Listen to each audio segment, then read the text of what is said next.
नित्यानन्दं परमसुखदं केवलं ज्ञानमूर्तिं द्वन्द्वातीतं गगनसदृशं तत्त्वमस्यादिलक्ष्यम् एकं नित्यं विमलमचलं सर्वदी साक्षिभूतं भावातीतं त्रिगुणरहितं सद्गुरु and Aman. I welcome all the viewers and participants around the world for this life-changing Bhava Samadhi Darshan of Vrishabhrudar, manifesting through the Nijavatara, the Supreme Pontiff of Hinduism, Bhagavan Nityananda Paramashivam. And would like to complete with all the participants that there is a small technical glitch that it was not available in some of the streams. So we just quickly restarted the program. And so we will quickly go through the grand narrative of the Supreme Pontiff of Hinduism. He is born in the temple town of Tiruvannamalai, and he was initiated at the age of 3 in Balasanya, and he was identified as an incarnation by many of the enlightened masters and the predecessors.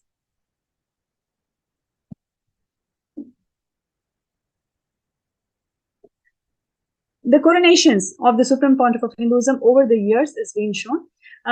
So that includes the incumbent emperor of Suryavamsa Sarangi Samrajyam, Dharma Mukti Swargapuram Adinam, then Madurai Adinam, then you have Tonde Mandalam Adinam, Mandaleshwar of Mahanirvani Akhada, and 1008th Acharya Mahamandaleshwar of Atal Peetam, and he is recognized as the Supreme Pontiff of Hinduism in a congregation where 1,000 plus pontiffs and Hindu seers were gathered. The Supreme Pontiff of Hinduism formed the sovereign state of Sri Kailasa, which is the first Hindu nation for all the Hindus. It is the ancient revival of ancient enlightened Hindu civilization nation.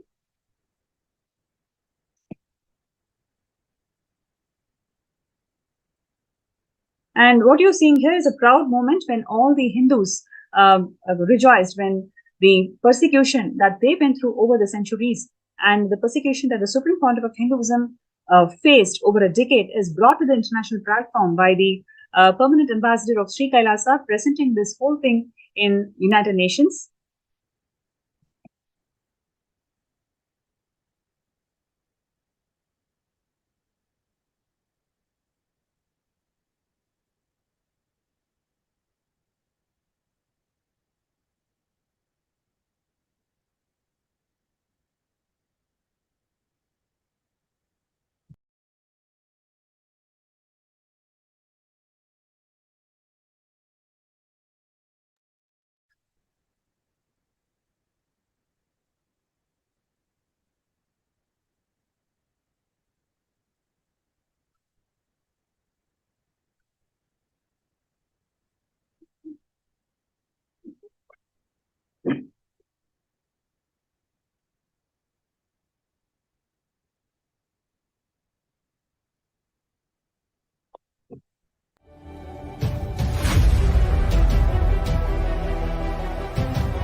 And transgender communities. In 2019, Kailasa approached the OHCHR presenting the case of persecution, and when this document reached the Indian media, a very well-funded defamation campaign was started by news sources which were supportive of the Union government, alleging treason and sedition on part of the Kailasa nation. A number of false cases were subsequently registered against Kailasa leaders, and one of our university campuses for women in the state of Gujarat was razed to the ground in a matter of days by mobs along with the local government. Kailasa has since submitted a number of reports on the persecution to various forums available within the UN, but not much action has been taken. In June 2021, Kailasa made a submission on the attacks of ASMT women in the session by the UN Committee on Elimination of Discrimination Against Women on the Rights of Indigenous Women, and further submitted reports how to end femicide and on gender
short segment showing the Supreme Pontiff of Hinduism and his contributions. And the next segment is going to be from the initiated Balasans of Nityananda Gurukul, who are going to demonstrate the superconscious powers of Paramashiva.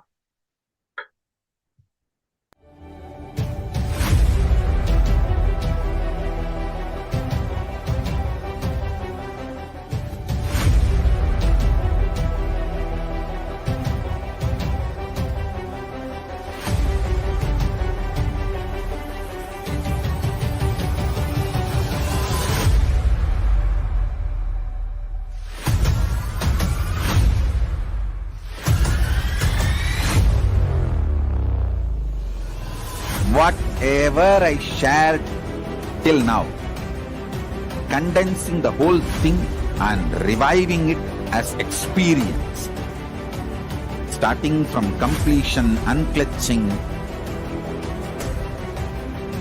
power manifestation, the states of consciousness, and the planes, multiple planes, everything.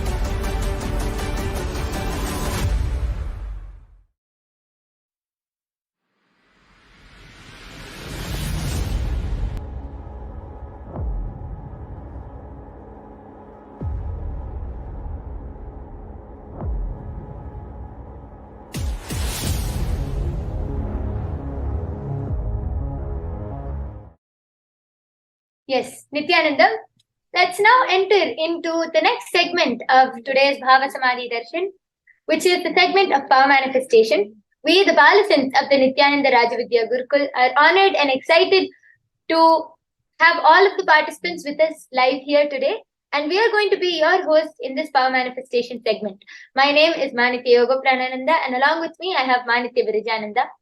Before we jump into the demonstration of these extraordinary Shaktis, let us understand and have a small introduction about these Shaktis.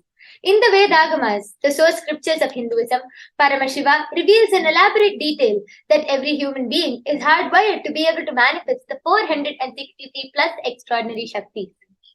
Manifesting these powers is described as a science, a method for human beings to be able to explore the various states of consciousness and to be able to explore these Shaktis. Shaktis manifest from the fundamental cognition that you are the divine and that you need to manifest the divine, not from the cognition that you are a man and that you need to reach the divine. So let us now see what is the difference between Shaktis and Siddhis.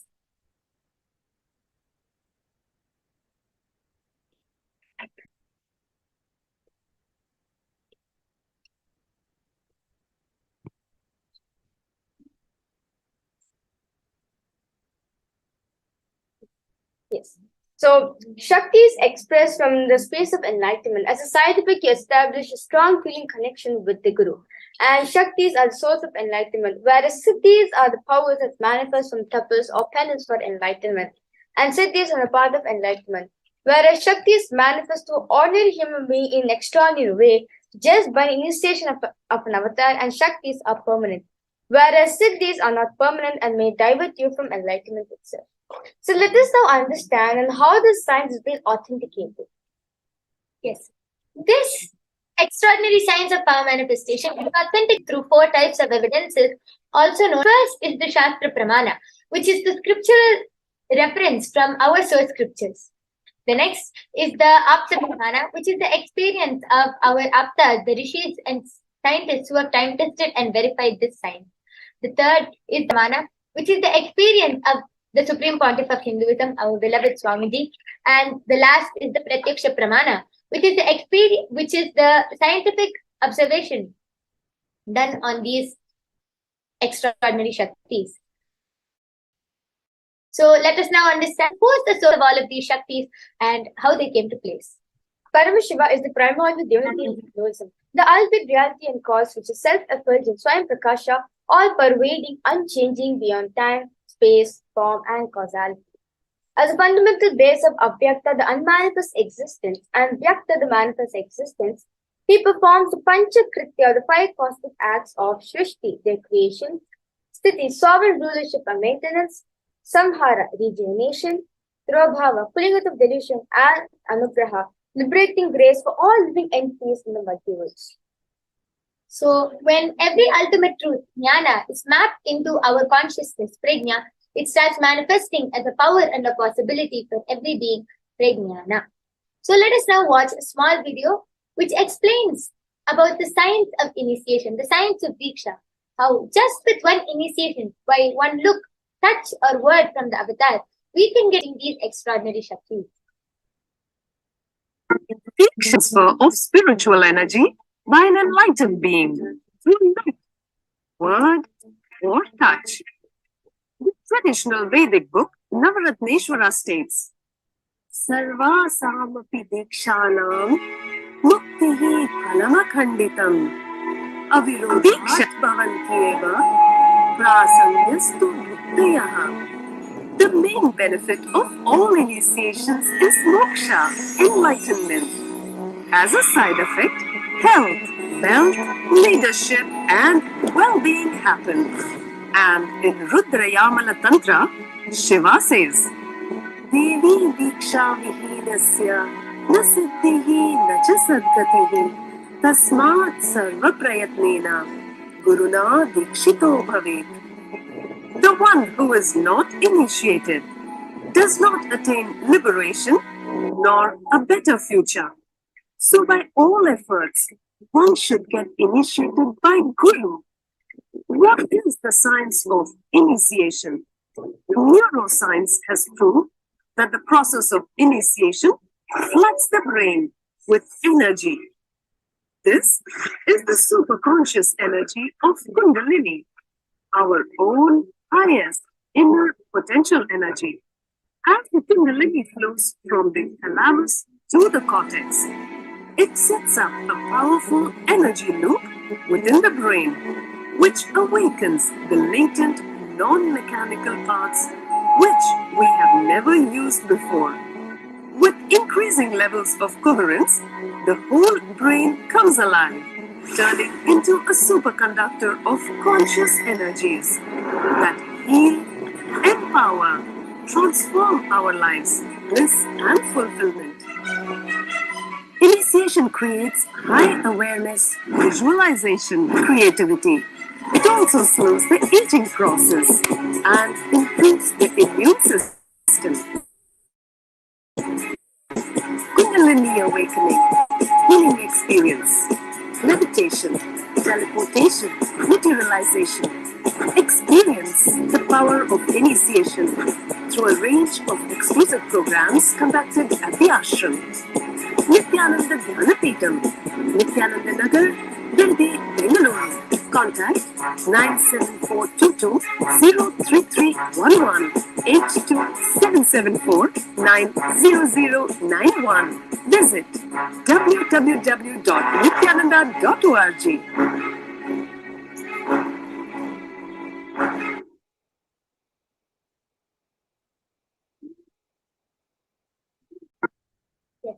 So let us now get ready to witness a very unique and exciting demonstration of the power of third eye.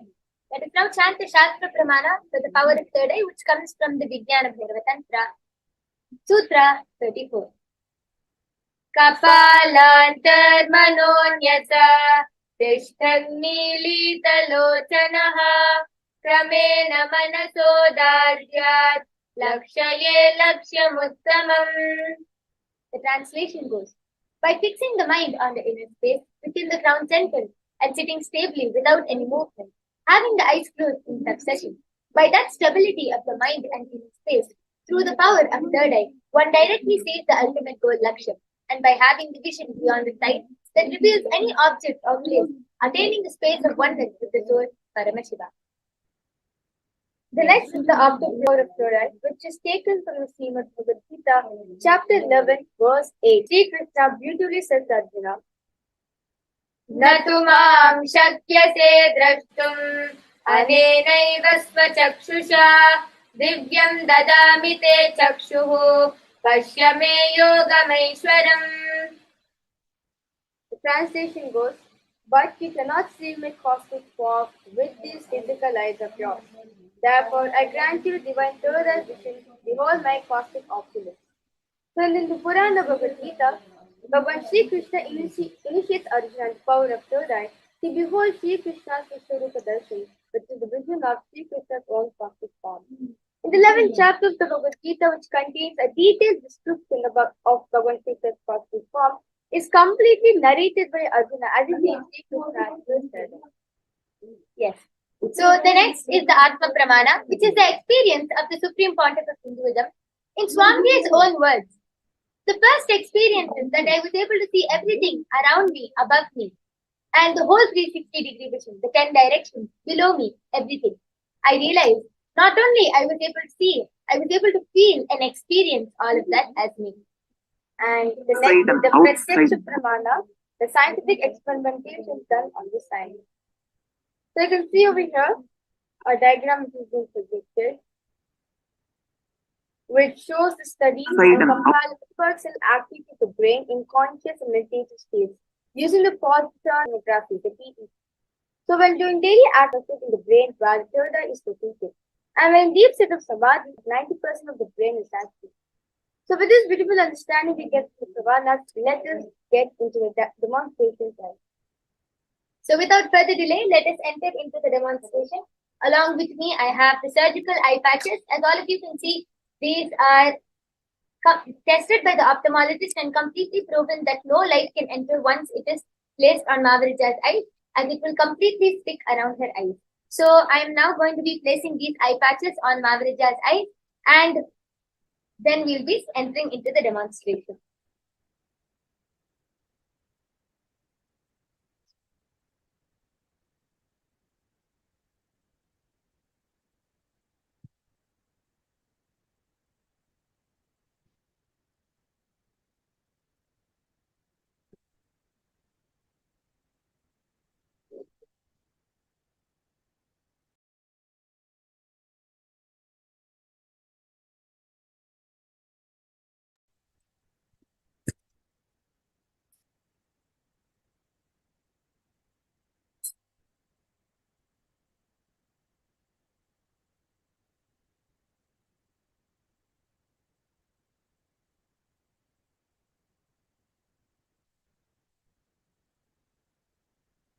Yes. Magarija, are you comfortable? Yes. Yes. So I request you to tilt your chin a little bit upwards and show all the viewers that there is no possible way for light to enter. So as all of you can see, the eye patch is completely stuck to her eye and there is no possible way for light to enter. We have something very interesting for all of the viewers and all of the participants. Ma Virija is going to be playing a small game through her third eye today. And yes, so let's get started. I request the screen to be projected.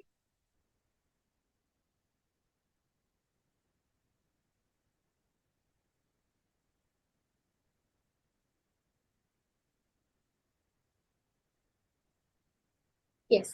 So Ma Virija is going to be So Mavarija is going to be naming out different continents through her third eye today. So I request the game to be started. So Mavarija, you can go ahead and point out.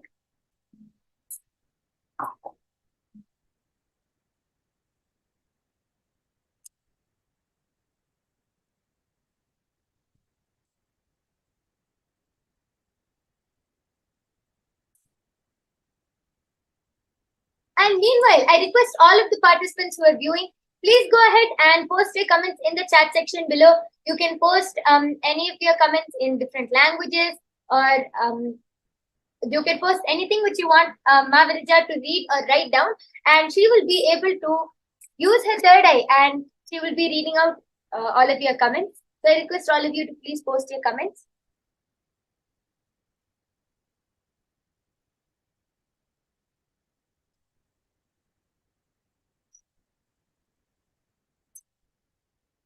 Yes, Magarija, you can read You can start reading out whatever you're able to. So I request so okay. So now I'm going to point out where Europe is in this area. Yes. Yes. Next is Antarctica, which is the bottom of the globe.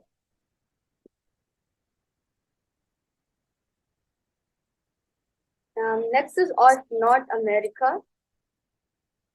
Here.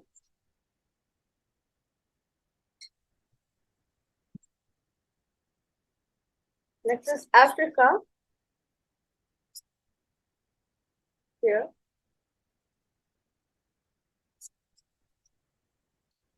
Yes. Sorry for the technical glitch. Margarita, if you could wait for a few minutes.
Whatever I shared till now.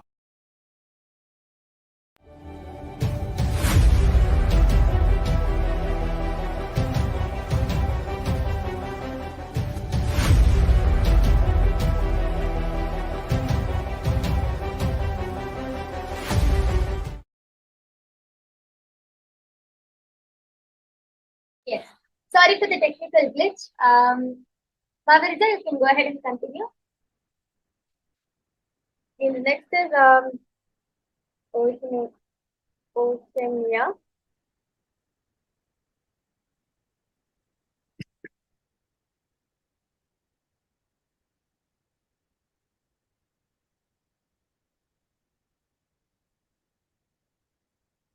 Okay, I'm able to this area. If you request that area to be. The next is Asia. Here. Next is South America.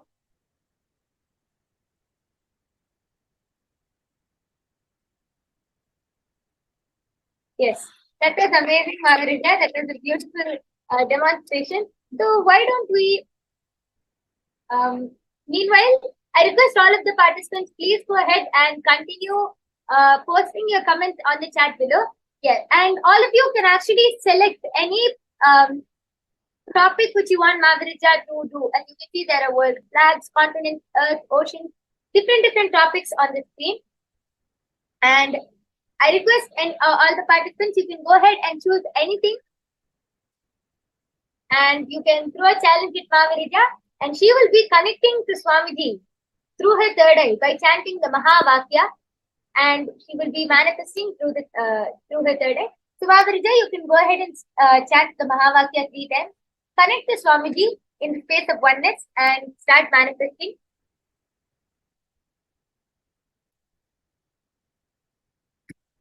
Om Nityananda Paramasivoham. Om Nityananda Paramasivoham. Om Nityananda Paramasivoham.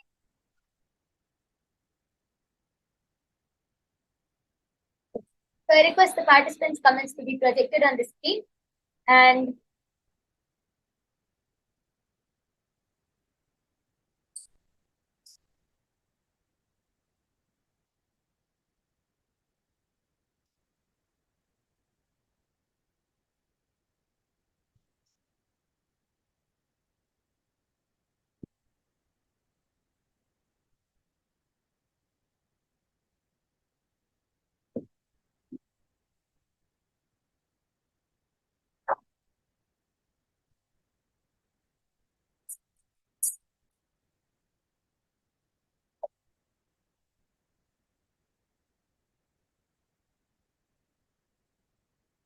yes, Maharija, as the participants' comments are projected, you can go ahead and choose any one topic.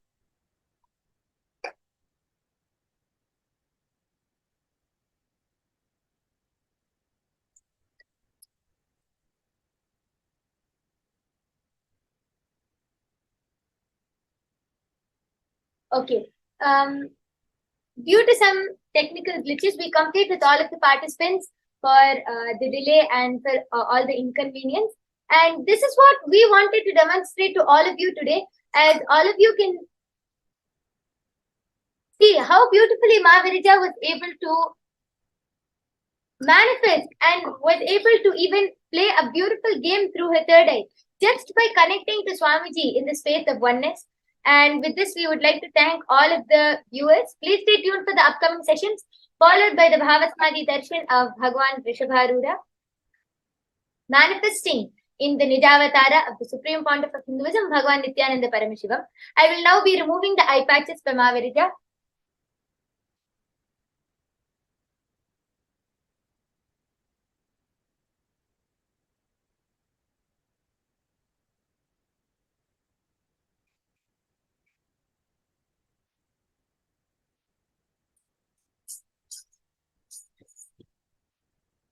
Yes, that was a very beautiful demonstration, Maharija. We thank all of the viewers. Please stay tuned for the upcoming sessions. Thank you, Nityanandam.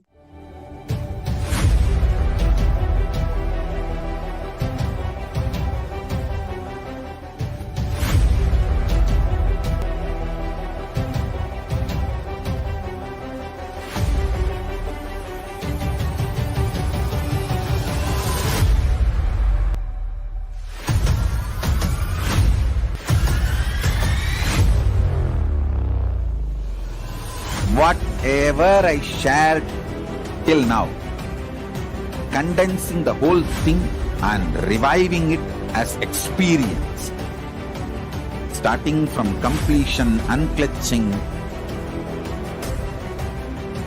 power manifestation, the states of consciousness, and the planes, multiple planes, everything.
You will become Paramashiva.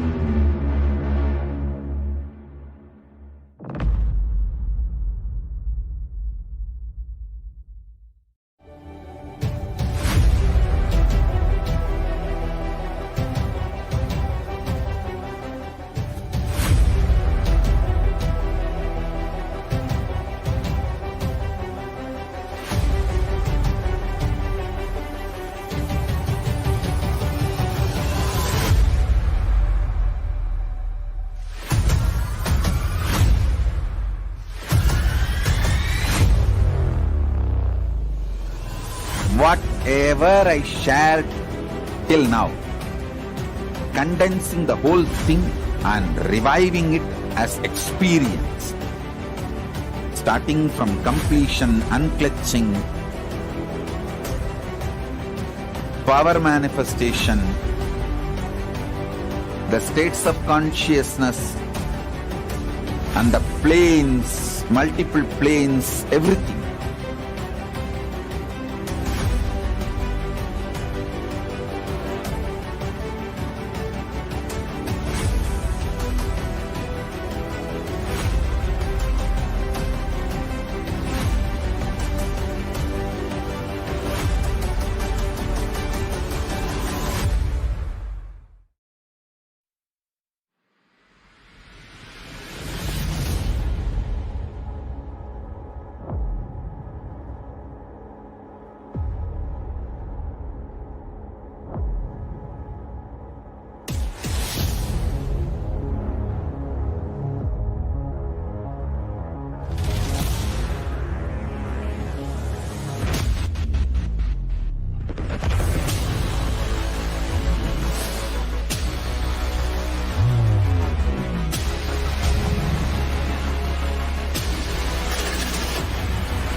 You will become Paramashiva.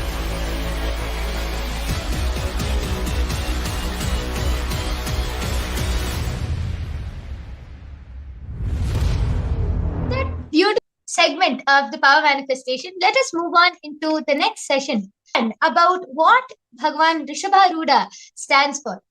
In the ancient days, so many rishis, siddhas, munis, so many people, just by standing for dharma, they were able to experience higher states of consciousness, and they were able to get the darshan of many beings, divine beings like Bhagavan Vrishabhrudar. So stay tuned to understand what is dharma and how we can experience these higher states of consciousness. So do not miss, as now we are going to be learning about how we can experience these higher states of consciousness and get our whole being ready to receive the darshan of Bhagavan Vrishabhrudar. So stay tuned for the upcoming session.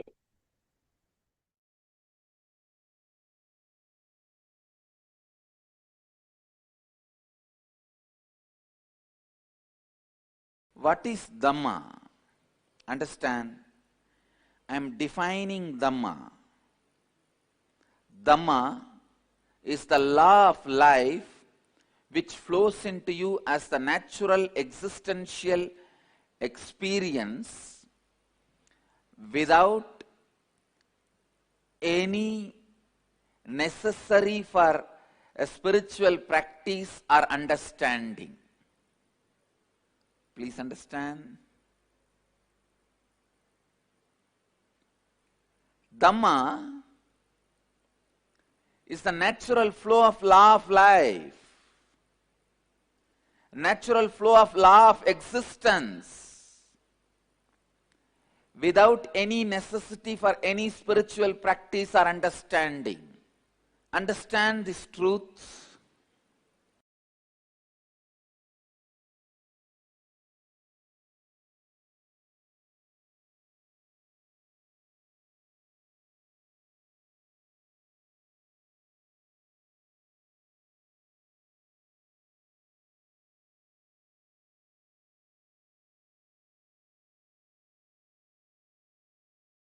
Understand, Dhamma is always non-controversial.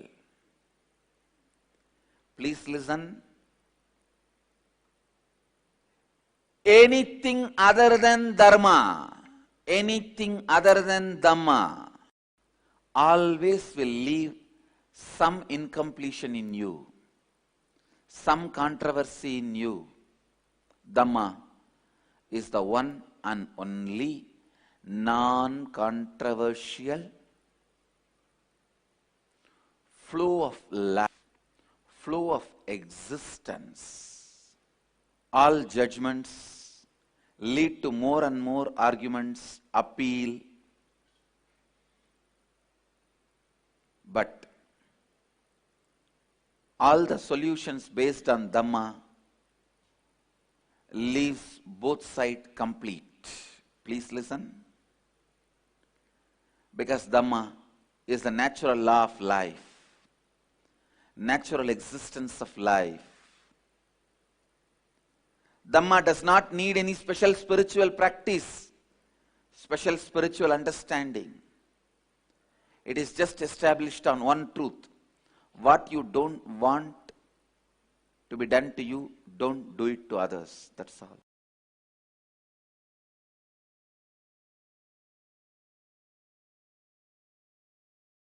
Please understand. Dhamma is designed by rishis who enjoy solutions.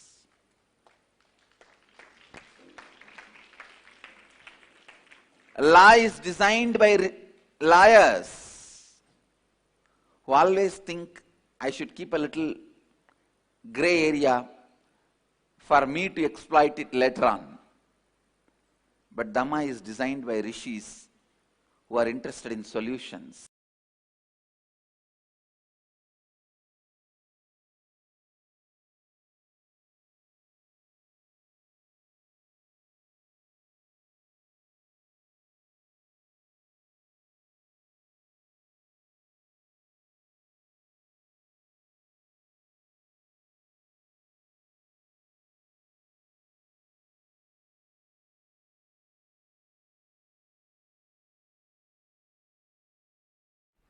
The moment you remember some of the strong characteristics of the waking identity, you wake up from sleeping identity. Sleeping identity is called Sukshma Sarira. Deep sleep identity is called Karana Sarira. Waking identity is called Sthula Sarira. Enlightened identity can be called as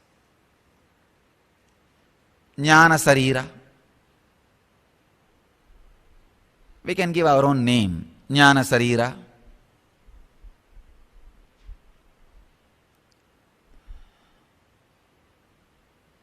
So understand, whenever you strongly remember some of the qualities of the Sthula Sarira, your Sukshma Sarira, the dreaming identity gets sucked into this identity. Whenever you remember some of the strong qualities of the Jnana Sarira, this identity, waking state identity, gets sucked into it. And Jnana Sarira's qualities is what I was explaining yesterday as Ananta Kalyana Guna. Thousands of auspicious qualities. When you remember any one of that Ananta Kalyana Guna, strong, this idea sucked into it, and that identity starts expressing through this body. That is what we call Dharma. When someone of the Ananta Kalyana Guna is strongly remembered by the waking identity, it just gets sucked into the enlightened identity, enlightened experience. You can't even use the word identity, it is the wrong word. Enlightenment experience. And that qualities, that characteristics, which is beyond characteristics, which is beyond qualities, Sutta Swayam Prakasa, Jyotiranandamaya, Nirvigalpa Niranjana Niramaya Nirlamba Nirlapta, Sagaja, Sakshishwarupa.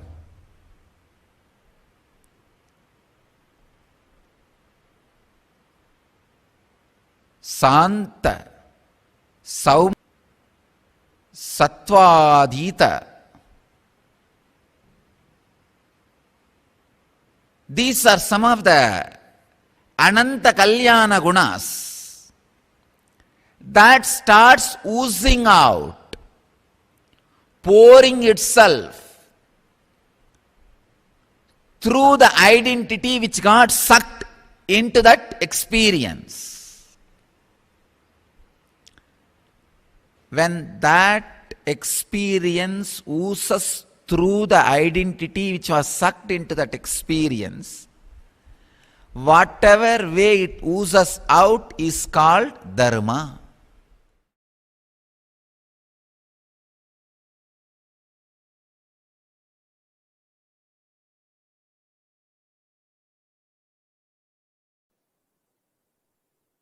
Need to raise to that extreme, powerful,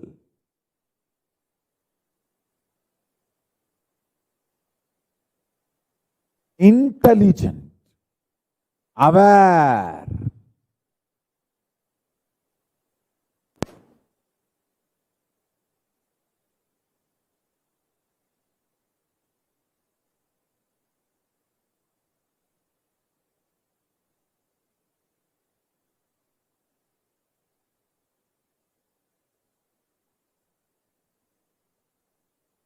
you are not living mechanism, you are living organ.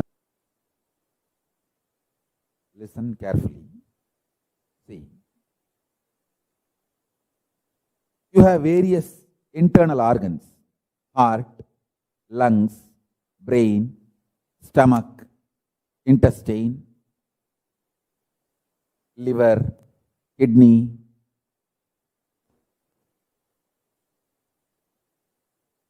All these internal organs are centrally commanded, administered, made to function in a coordinated way on certain principle. All of them have certain understanding and principle among them. That principle is called dharma. Listen. So each one of you have dharma inside you.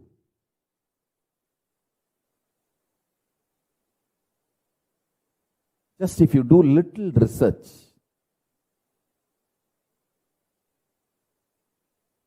you can see very clearly how your heart supports digestion, your digestion system supports detox, how your kidney supports your lungs to function, how your lungs supply prana to the whole body and keeps you alive and active and energetic. All of them work aligned to a dharma, to certain principle. A very powerful, superior,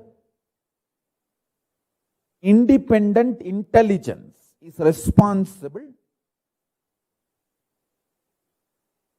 for this whole organism. Understand?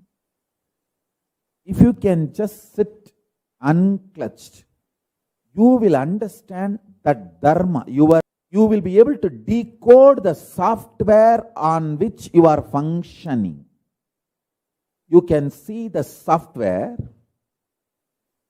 how the command to your lungs is passed, how the commands to your digestion system is passed, what kind of command is given to your heart, how your brain cognizes everything. Whenever you sit unclutched, you can see all this happening. Your consciousness will automatically recognize the software, coding of the software based on which your organism is functioning. If you start celebrating that narration, that software coding, the secret coding, dharma, based on which you are functioning. Your whole organism is functioning. Expand that same to the people who are around you. Dharma with which your body is functioning, use that same dharma to build your family, to build your teamily, to build friendship.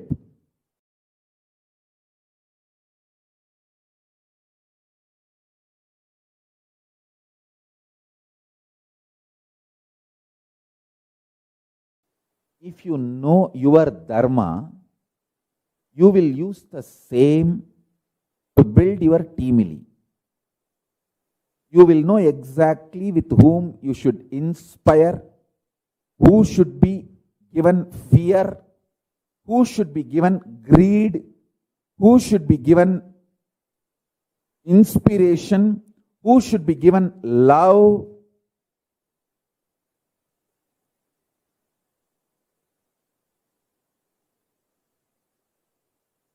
Who should be given gifts, who should be given punishment. You will simply know the science of building your life. You just know to create an ecosystem where you celebrate your narration about you, your dharma about you, and where everyone around you celebrates you. This kind of an ecosystem is built wherever you are. You are Ishvara of your life. You are Ishvara of your life.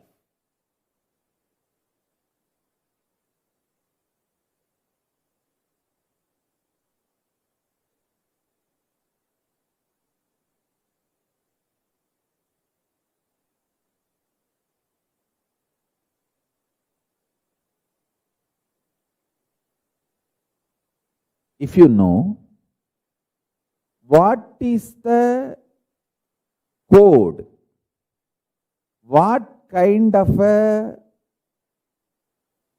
methodology you use to coordinate your heart and lungs and brain, how you inspire them, keep them active, alive, healthy.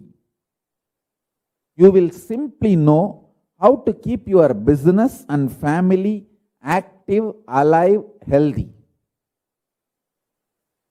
This science of knowing your dharma and extending that dharma to your family and team permanently makes you Ishvara of your life. It makes you Ishvara, leader of your life permanently.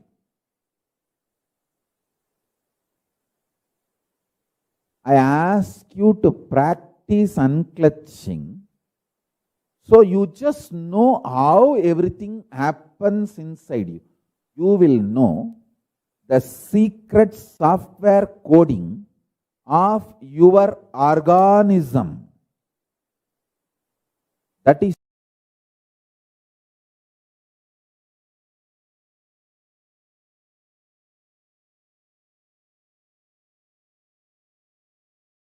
all thought currents runs in front of us. We decide to which thought current we should give life. We decide to which thought current we should give life.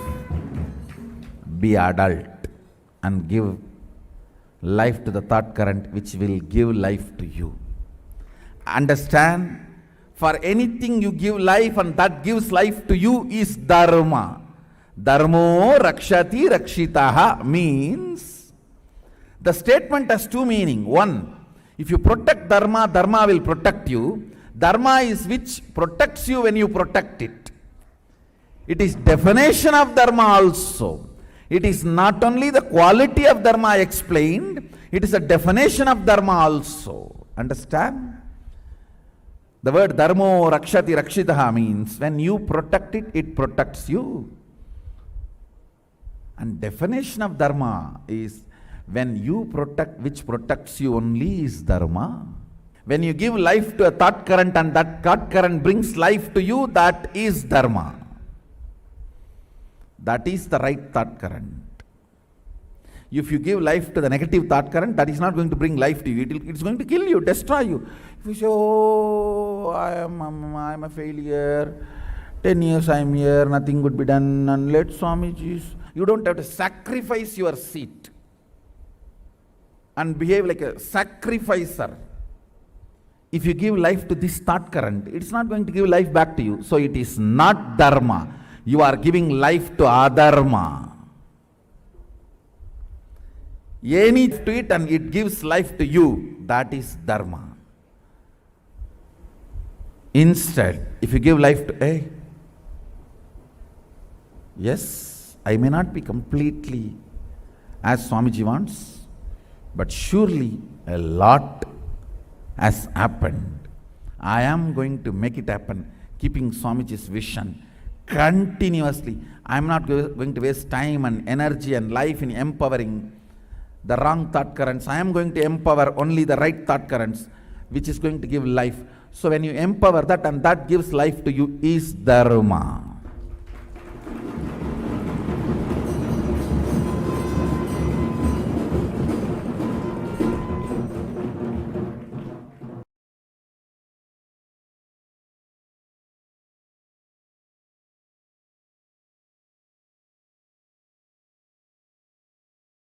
Understand, all I am trying to tell you is Dhamma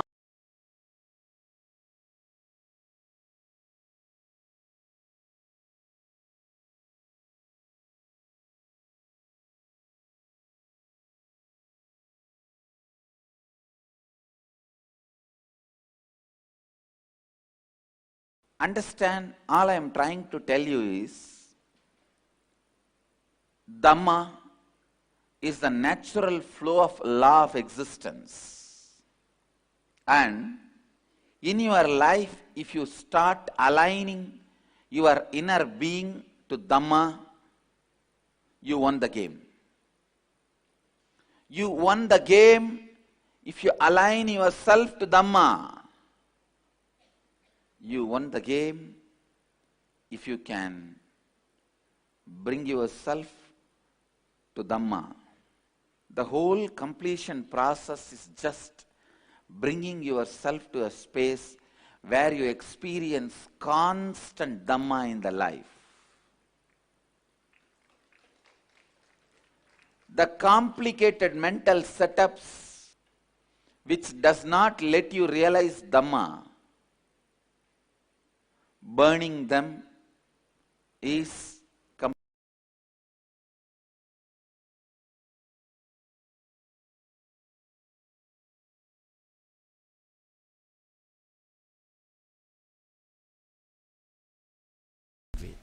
Then Swamiji, what is the role of Dharma in our lives? What is Dharma?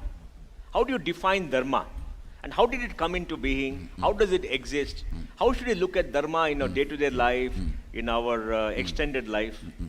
See, if I have to give a literal meaning of the word Dharma, I should say natural law of life. That's the literal meaning. Yes. If I have to give my interpretation, in every level, an individual's dharma is, it's my interpretation. I wanted to keep these two separate. The Shastra's definition of dharma is natural law of life. Natural law That of is life. the literal meaning. If I have to apply that in our day-to-day life, in an individual level, the individual's dharma is understanding the self, world and God. That understanding is the first dharma. With this understanding, he starts making decisions in the world. How I should behave with people who are near to me. How I should behave with the people who are far away from me. How I should behave with people who have a conflict of interest. All decisions, he comes to on what he thinks as himself and world and God. Jiva, Jagat, Ishvara. Understanding these three is a basic dharma of an individual. Then the dharma comes, means next level. What is our dharma towards the society? What is our dharma towards the larger country?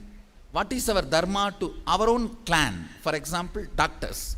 Doctors have dharma to the doctors' clan. Engineers have dharma to the engineers' clan. Lawyers have dharma to the lawyers' clan. Entrepreneurs have dharma to the entrepreneurs' clan. All that comes next. But all these questions, all these understandings of dharma and questions related to dharma can be answered by one formula. What is the idea I have about me? What is the idea I have about the world? What is the idea I have about God? Me, playing temporarily in the world, want to be permanently resting in God, is my dharma. For that, how I should behave with the world, how I should behave with me, how I should behave with God, should be the scale with which we measure at every moment.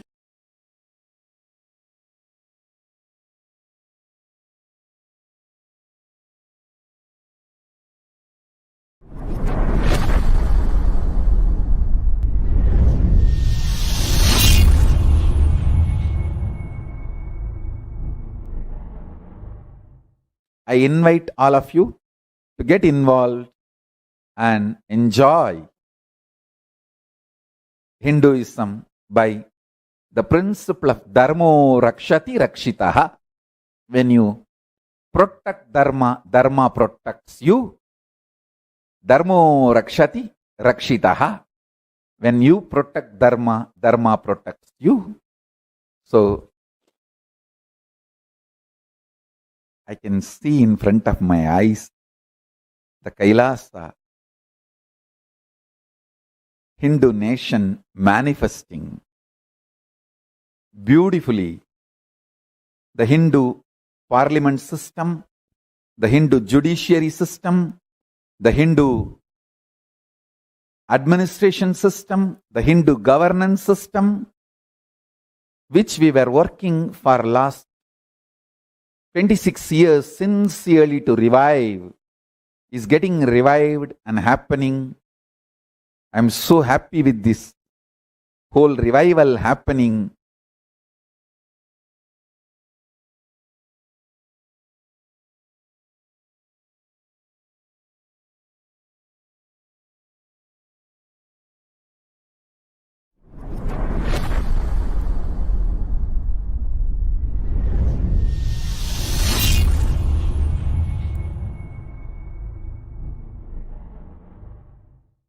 Today, I'm going to introduce 4 important words. Understand? There are some universal dharma. For example, yama, like ahimsa, satya, asteya, aparigraha, brahmacharya. Now, integrity, celibacy, living with minimalistic things, the minimalistic lifestyle, and non-stealing. These 5 are Sarvabhaumya Vrata, universal virtues. Whether you are a Shaivite, Vaishnavite, Smarta, Agori, any Sampradaya you may be, you may have a little different interpretation of these universal values in your Sampradaya, but that value itself is Sarvabhaumya, universal. Same way, Shravana Manana Nidhyasana. See, this yama, ahimsa, satya, asteya, aparigraha, brahmacharya, these 5 is popularized by Patanjali's Yoga Sutra, but that does not mean this 5 belongs to only Yoga Sampradaya. This is universal.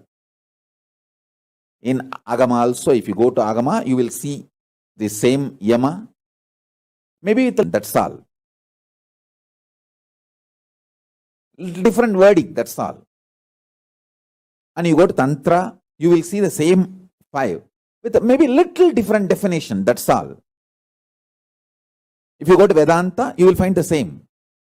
Either Vaishnava or Shaiva, Shakta, Gaumara, Ganapatya, Smarta, Agora, Pashubhata, in any tradition if you go, these 5 are like a universal values. Same way, Shravana, Manana, Nididhyasana, intense listening, cognizing, coming to powerful conclusions and manifesting, living. Shravana, Manana, Nididhyasana. This template is introduced by Vedanta Sampradaya, but it is universal, which can be applied in all Sampradayas, even in Shaiva tradition. Shravana, listening, coming to the powerful conclusion, Manana, and Nididhyasana, manifesting, is a basic template. Same way, today I am going to introduce 4 words. This is a basic template for the whole Hinduism. All dharma-based traditions. Buddhism, Jainism,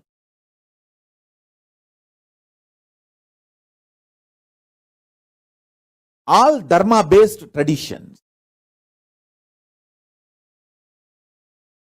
including Buddhism and Jainism. These 4 words, listen carefully.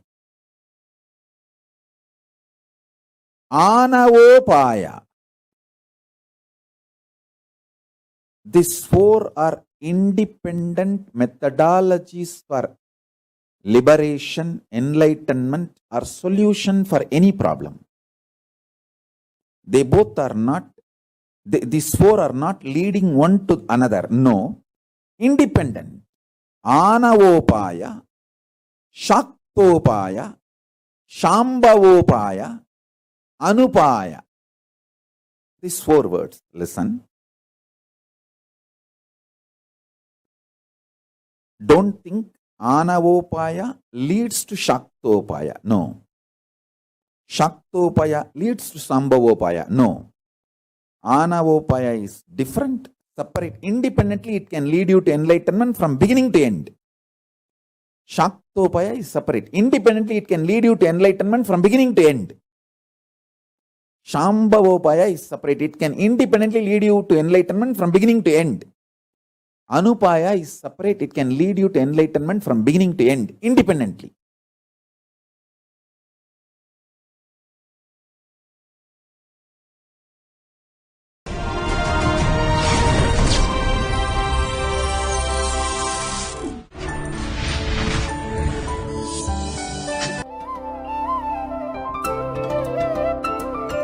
Nityanandeshwara Samarambam Nityanandeshwari Madhyamam Asmadacharya Paryantam Vande Guru Paramparam.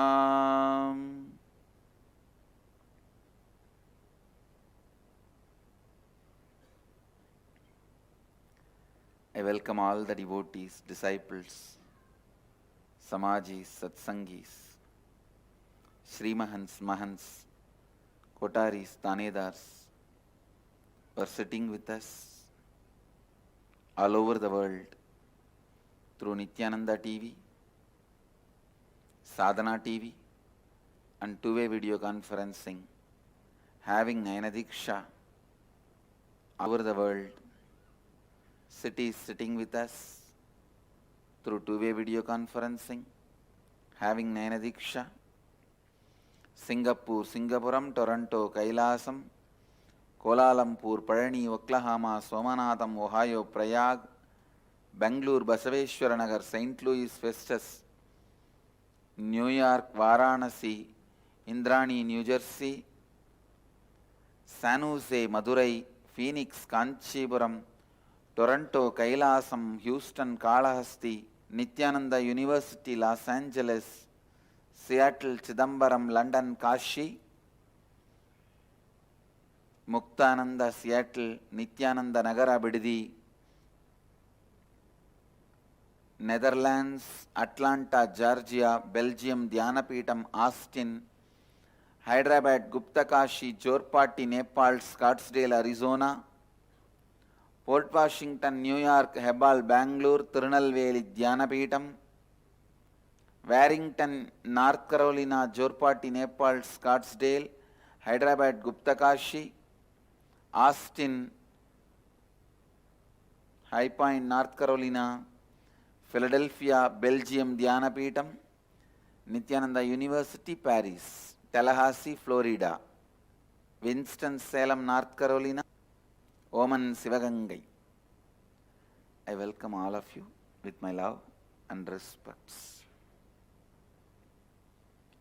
Today's satsang, I wanted to expand on karma.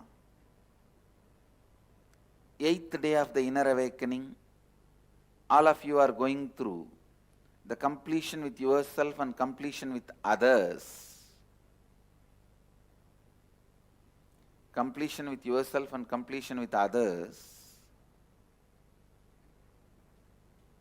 Please understand, whenever you go through the completion with yourself and completion with others, one of the very important aspect everyone overlooks, forgetting the truth of the Advaita. You always think, let everyone complete with me, but I don't need to complete with others. Or, let everyone become authentic with me. I don't need to be authentic. I can manage.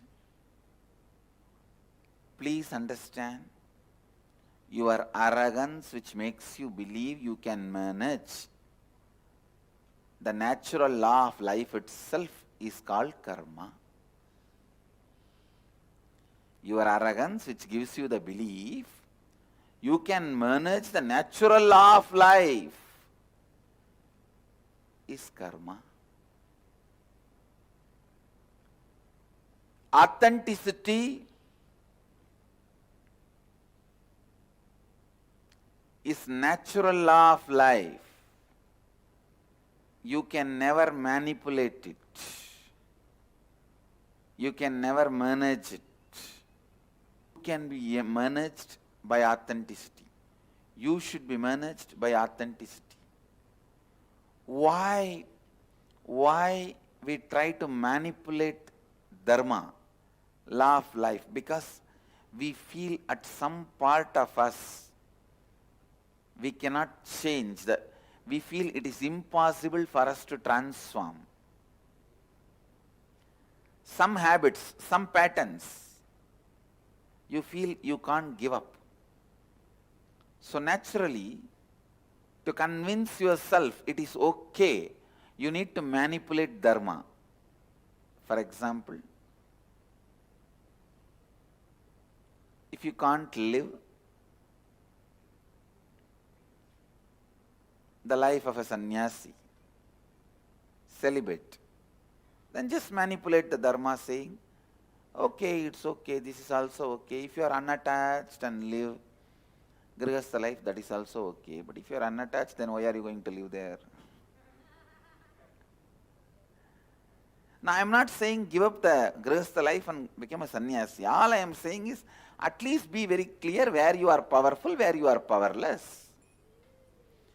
And it is not necessary you need to give up grihastha life to achieve Advaita, live Advaita. So from that context, if you say, I don't need to give up the Grihastha life because that is not required for Advaita, living Advaita, then you are right.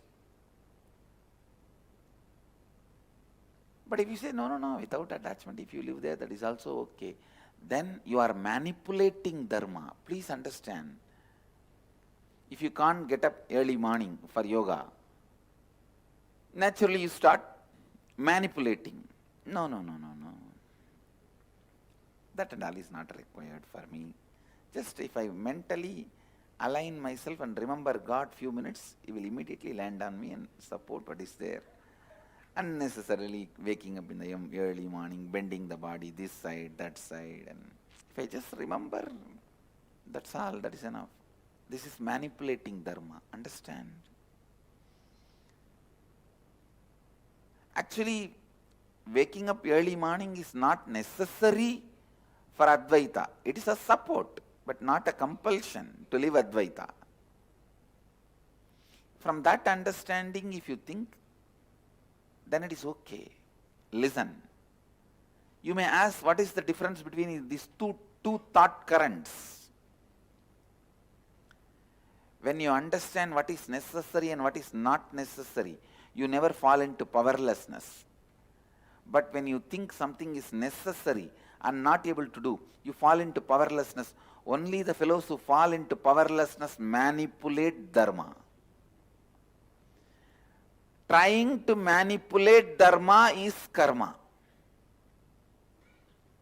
Trying to manipulate dharma is karma.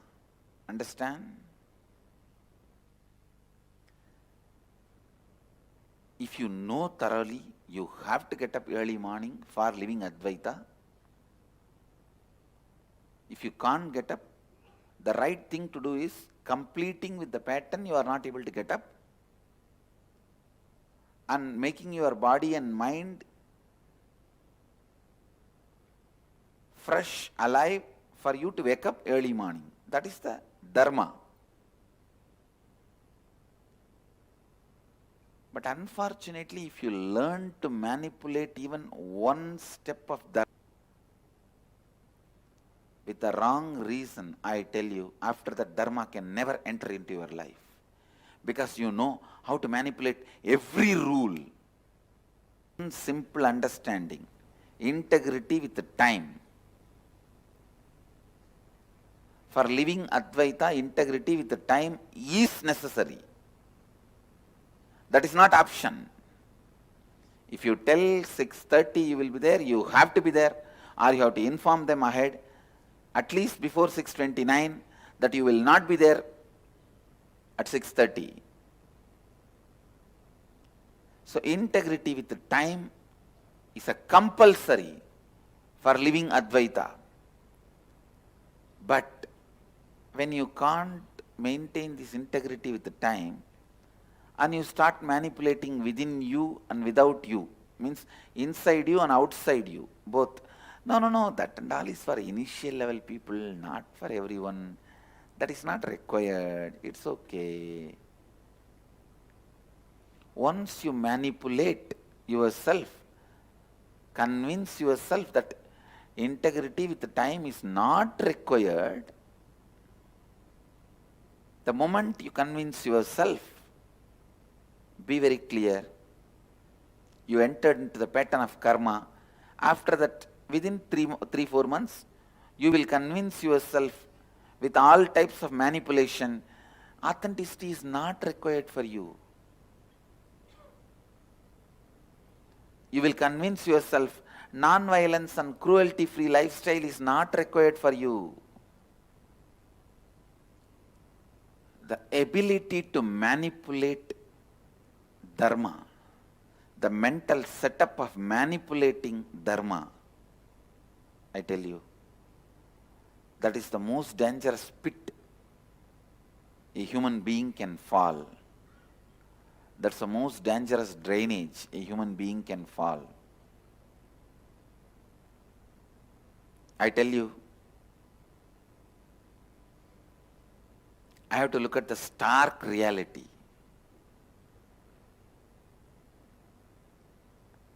even if a single person who does not manipulate dharma, who lives what he knows as right,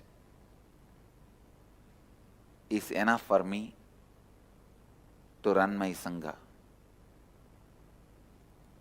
Just one person. I am searching just for those one or two persons who does not manipulate dharma. Please understand.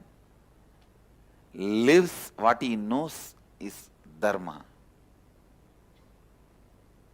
Does not use different words, theories, theologies, concepts to manipulate it.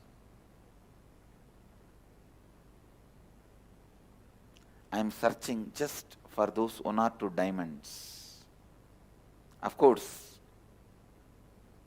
I wanted to make millions of people.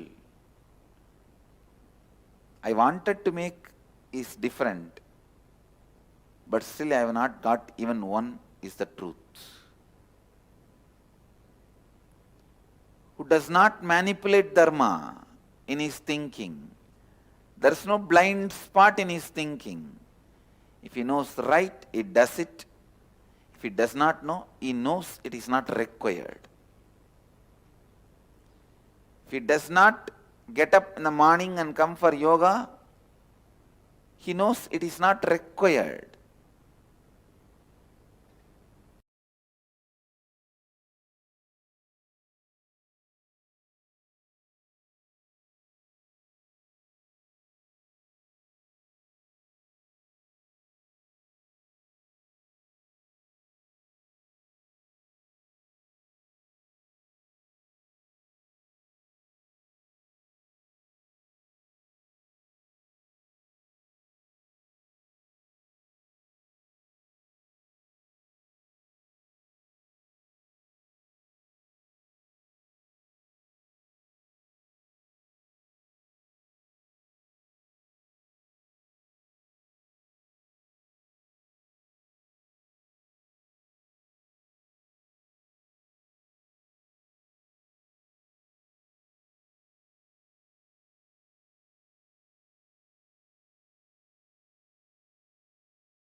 If something is not done, we should know very clearly it is not required to be done.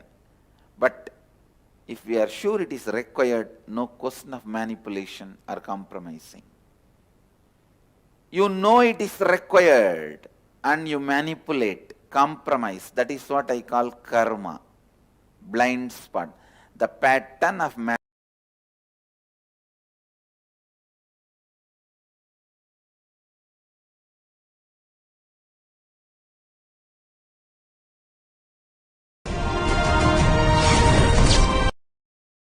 ability to manipulate dharma, the mental setup of manipulating dharma, I tell you, that is the most dangerous pit a human being can fall. That's the most dangerous drainage a human being can fall. I tell you, I have to look at the stark reality.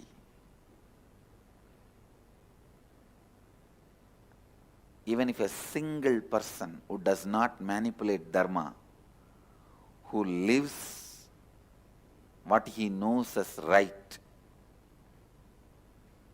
is enough for me to run my Sangha. Just one person. I am searching just for those one or two persons who does not manipulate dharma. Please understand. Lives what he knows is dharma. Does not use different words, theories, theologies, concepts to manipulate it. I am searching just for those one or two diamonds. Of course, I wanted to make millions of people. I wanted to make is different, but still I have not got even one is the truth. Who does not manipulate dharma in his thinking. There is no blind spot in his thinking. If he knows right, he does it. If he does not know, he knows it is not required. If he does not get up, he knows it is not required. If he knows it is required, he is not inefficient or there is no impossibility. That is what I call no blind spot, no manipulation of the principles. It is unfortunate. One of the very important Hindu guru telling publicly is searching for one person who does not manipulate the dharma. Understand? The scale I set also need to be looked in. Its highest standard. Anyone who lives in his life without manipulating even one step of dharma lives enlightenment.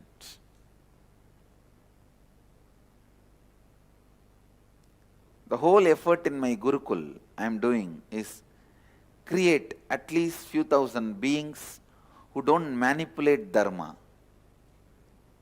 If they know this has to be done, it has to be done. If something is not done, we should know very clearly it is not required to be done. But if we are sure it is required, no question of manipulation or compromising. You know it is required and you manipulate, compromise. That is what I call karma, blind spot.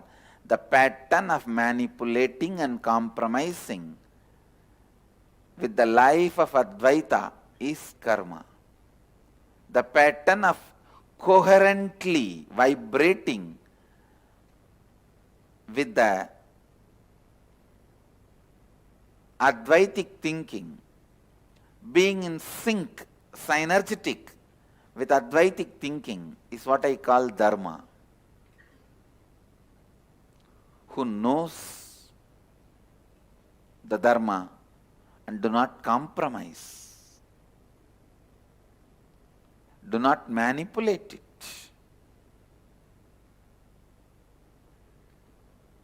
lives enlightenment. Even if there is some simple manipulation,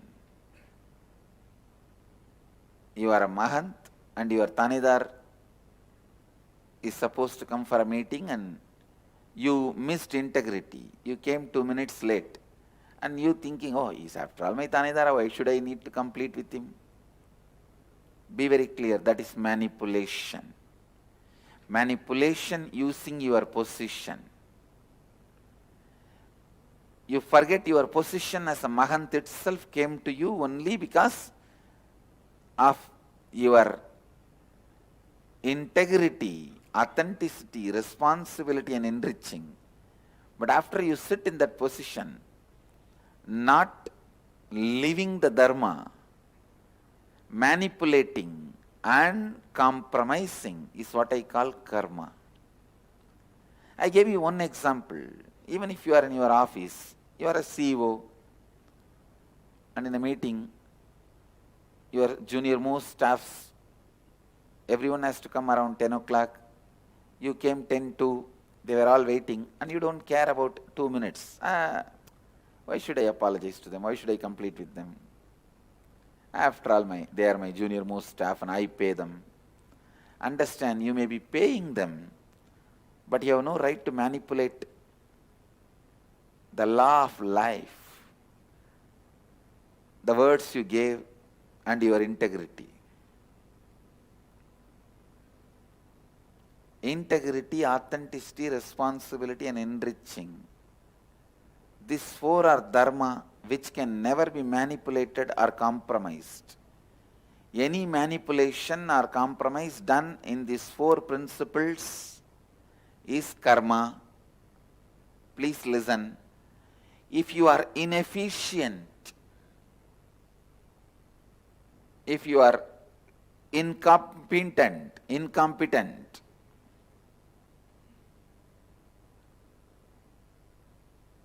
to live these four principles of integrity, authenticity, responsibility, enriching,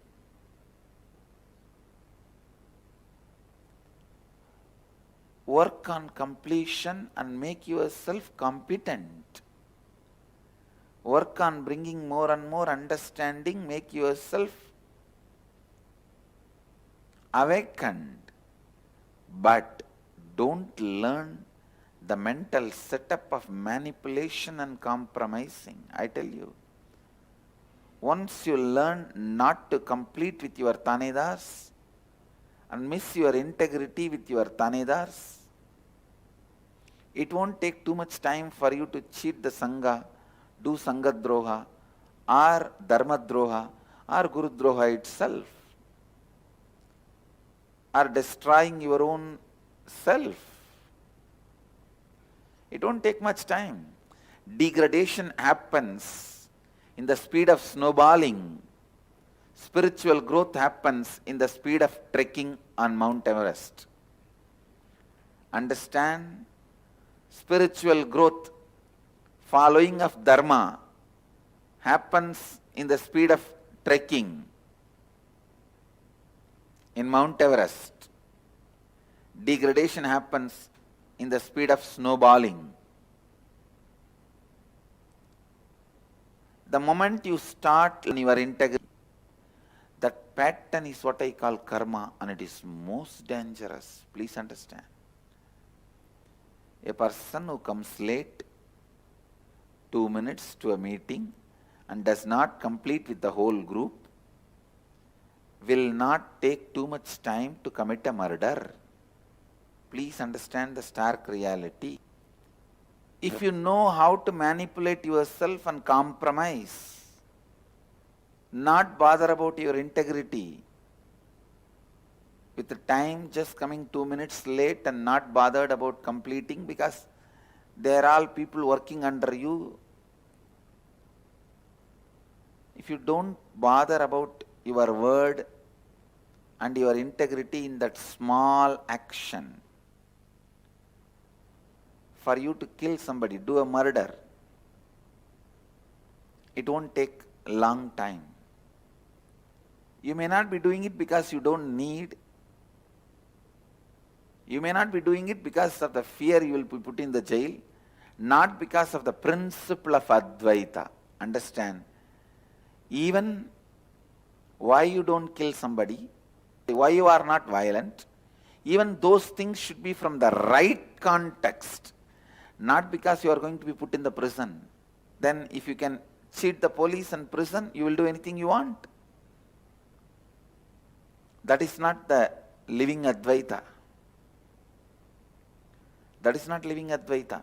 You need to know why you don't rob others' property, why you don't steal others' property, why you don't kill others.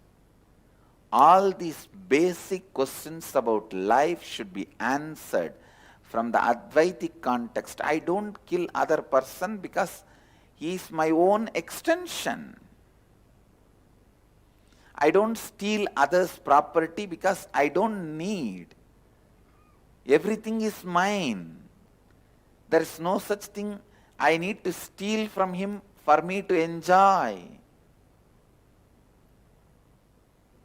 If he feels it is his possession, let him enjoy. But I am his extension, he is my extension.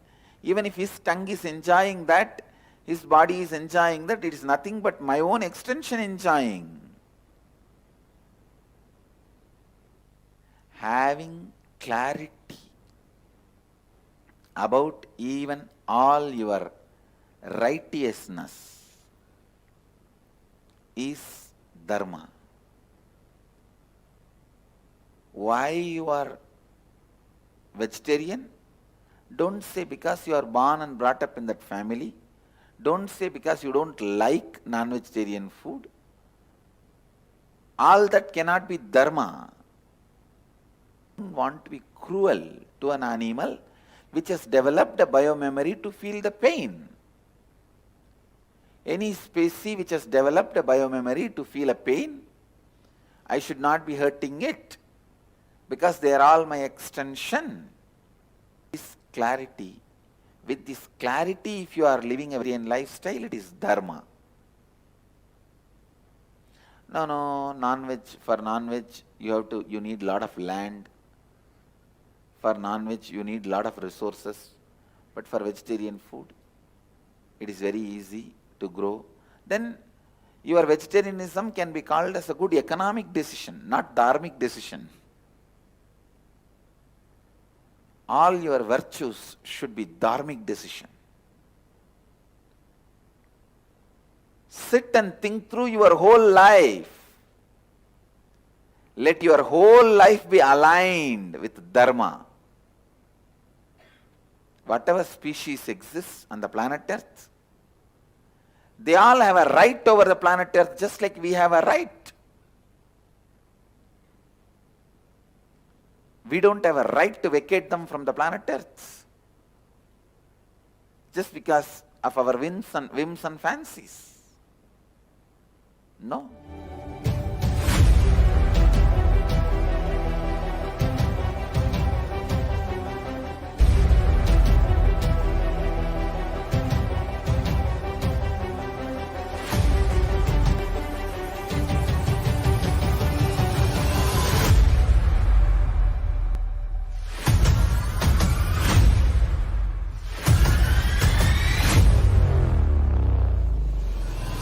Whatever I shared till now, condensing the whole thing, and it as experience, starting from completion, unclutching, power manifestation, the states of consciousness, and the planes, multiple planes, everything.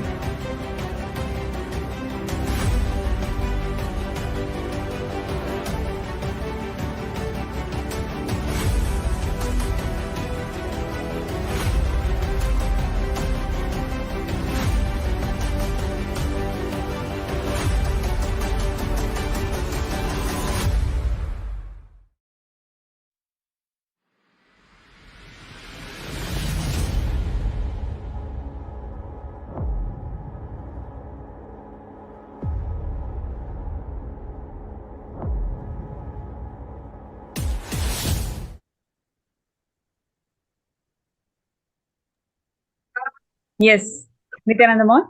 And I welcome all the participants. Sure, all of you had amazing understandings and clicks. How we can use dharma, how we can really use dharma in our day-to-day lives. The Supreme Pontiff of Hinduism, Swamiji, has actually beautifully shared various revelations on how we miss to apply this dharma in our personal lives.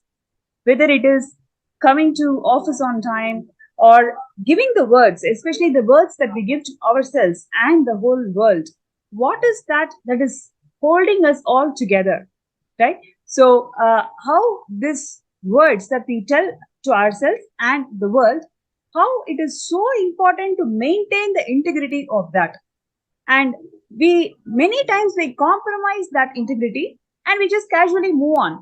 But the dharma is nothing but aligning to the words and thoughts and actions that we declare to ourselves and others and holding ourselves accountable for it.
whatever I shared till now, condensing the whole thing and reviving it as experience, starting from completion, unclutching, power manifestation, the states of consciousness.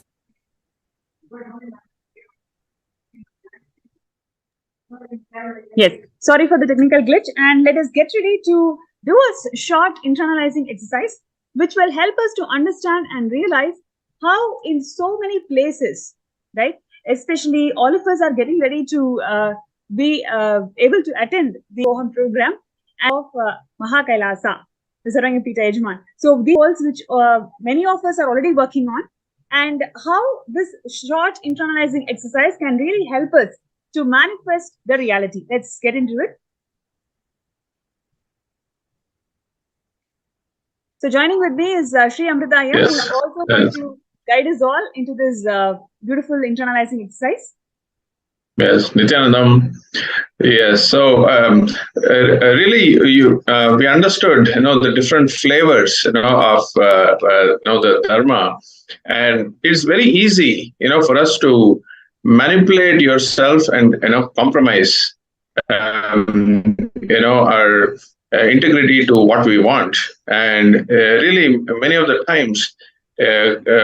Be in that space of a non-controversial space to say it's okay, I can do it later, I can do it next time, whatever, to convince yourself, so and avoid being exploited. So let's get into the internalization exercise now to get better understanding about this and help you to really move towards manifesting Mahakailasa. Yes, and there are so many participants are already expressing the interest and interest to join the Mahaparameshwaram program, especially after Swamiji's yesterday's satsang. So what we will be doing today is really empower all of us and make us to manifest the reality. So while we are penning down the answering the questions, we can have both the things. One is our personal reality, and next, as a group, what we are wanting to manifest.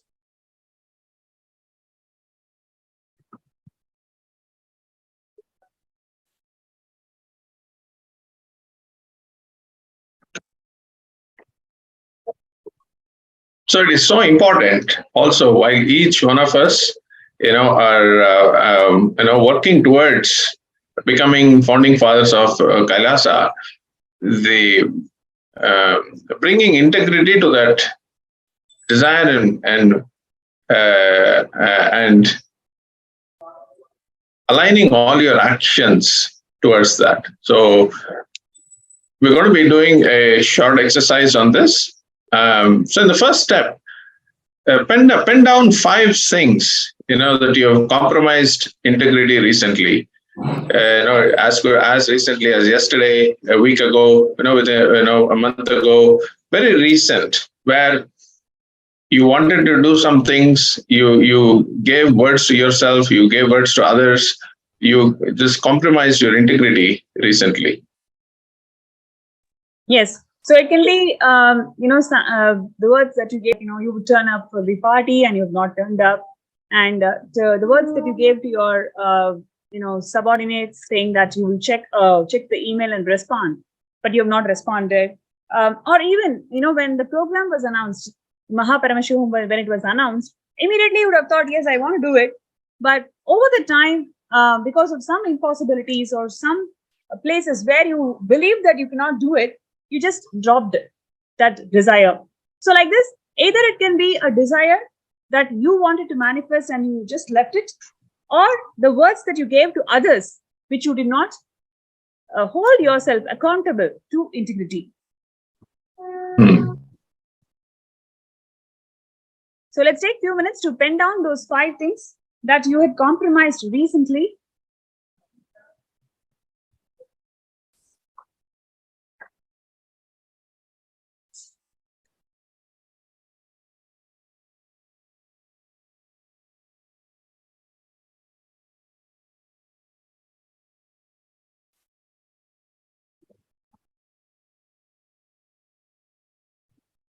things like, you gave a commitment to somebody, and later on things change, and you have every reason not to honor that commitment.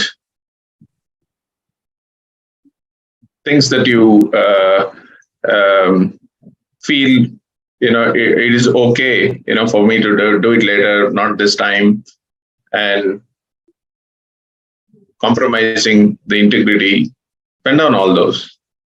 Yeah, see, the compromising integrity is a very important words that we need to really internalize, because we don't hold accountability to others. We feel that, yes, we feel so righteous about questioning the other person's integrity. But when it comes to us, there is a lot of manipulation and compromise. We don't hold ourselves integrated to the words, to the desires, to the actions that we take. So pen down 5 things that you had compromised integrity recently. See, for examples, like from the space of Advaita, if you don't want to be exploited, don't exploit others. If you don't want to live with so you don't do the same. Aparigraha. So it's from the space of Advaita. What you want is what you want for others. So from that space, all the things that you have wanted but compromise the integrity, pen down all those. Actually, Swamiji has given a beautiful dimension to this whole exercise, because many things in our lives we don't do. For example, killing an animal, or verbally abusing somebody. So many things which we don't do, right? And most of the times we do our do's and don'ts. It's really dependent on our moral virtues, right? So what we believe as right, or what we are taught as right, we do and we don't do. But what Swamiji is sharing in this whole, are you doing it from the space of Advaita? That is Dharma. Dharma is nothing but what you don't want to go through, not incurring the same to that person. If you feel that, okay, you have to be integrated, if you feel that nobody should compromise on the words that they give to you, same way, are you holding yourself accountable to those words that you give to others?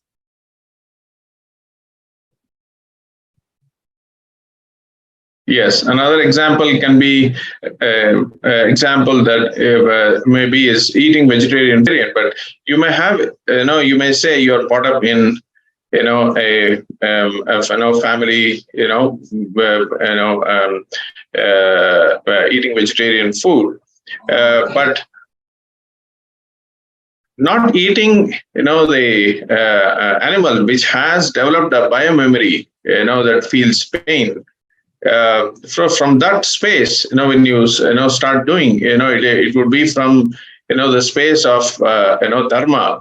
Otherwise, you're eating vegetarian food because it's based on your economic decisions. Then that is not the dharmic decision. From the understanding of dharma and being integrated to your lifestyle. Let's go to the next step.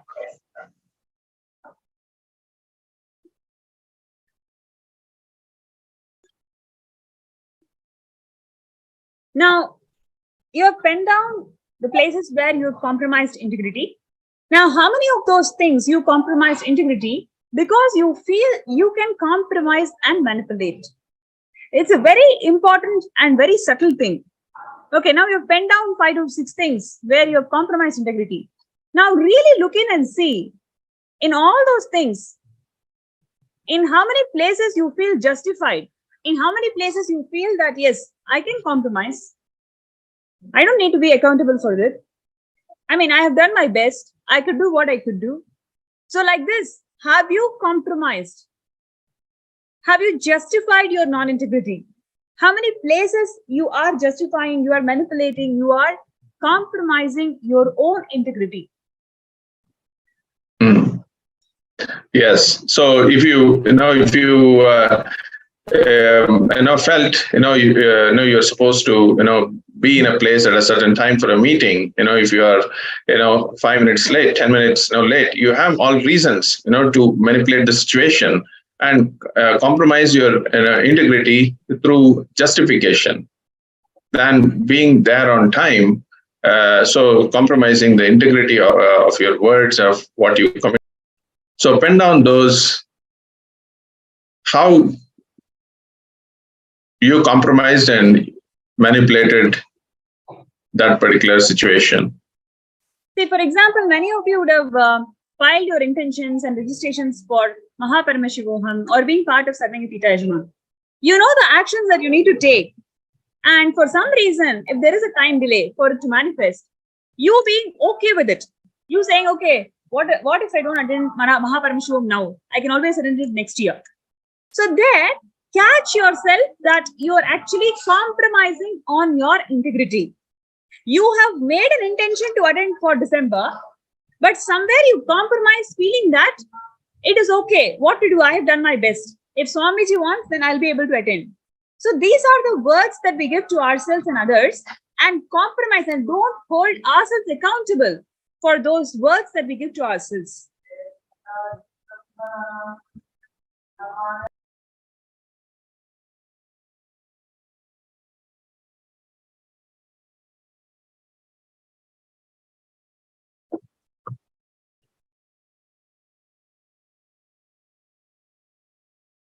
So hopefully all of you got clarity on penning down the details in step 2.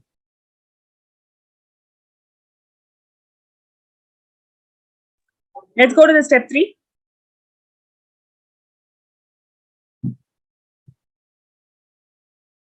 From the context of write what actions that you want to take integrity. Now, all the places you felt you have compromised integrity. Now, look into yourself. From the context of Advaita, how do you want to rewrite these actions? How do you want to restore your integrity by rewriting? For example, let's say I have come 2 minutes late to the meeting and I did not feel like I have to complete. Okay, this is a scenario. Now, from the context of Advaita, how will you restore your integrity? Because I do not like somebody coming 2 minutes late for the meeting, same way I will not come late for the meeting. That is from the context of Advaita. If you want to be righteousness and moral science, then coming late to the meeting is wrong, so I will not come late to a meeting. So there is a difference between the decision that you make. If the decision is from the space of Advaita, then you are dharmic. Right? So now let's take one other example. That I will give you a job. Right? And for some reason you could not fulfill that. And you did not even tell that the person did not get the job and you've offered to somebody else suited for the position. It's a small scenario. Now, from the context of Advaita, how will you rewrite this? You taking, for example, if you do not want somebody to unannounced react to you, reach out to you in an unannounced way, how you would feel violated. The same thing is what the other person is also going through, right? So you would take time from the space of completions, from the space of Advaita, you will actually reach out to the person and then say, the position needs person with these skill sets. And to be integrated to that, we have selected this person, right? So that is from the space of Advaita, feeling it, what the other person would feel. Same way, what about the words that you've given to yourself? Okay, I want to join army. Let's say that is a childhood dream. Now, from the space of Advaita, how would you complete it? So, from the space of Advaita, you will only see that, yes, I am just a manifestation of Paramashiva. I'm exploring and I'm manifesting life as Paramashiva. Whether it is army, whether it is current profession, what I am doing, I am going to radiate Paramashivatva. I am declaring completion to the words that I have given to myself, and going forward, I am going to radiate Paramashivatva. Right? Same way. Now you've started an intention for Mahaparamashivaham. For some reason, you are not able to do it. Now, from the space of Advaita, how would you like to restore your integrity? Yes, my life purpose is becoming Paramashiva, realizing that I am Paramashiva is my life purpose. So, from the space of Advaita, I am restoring my intention to be Paramashiva again. So, whatever non-integrities, whatever impossibilities, whatever came in my way, I am declaring completion to that. And once again, I am realigning my purpose that I want to attain Mahaparamashivaham. So like this, for each of the things where you feel that you have missed integrity, from the context of Advaita, redeclare. Yes. So similarly, just a few more examples. See, when you filled in the intention, when you are working on manifesting for the becoming founding fathers, you will have experienced any impossibilities around you, uncertainties or a no from others. You didn't want a no from others. See, from the context of Advaita, when you say yes to life for yourself, then you will also manifest the same thing from others. So things like this to restore integrity on your side. So all of the actions that you are taking, it will bring you to more integrated actions.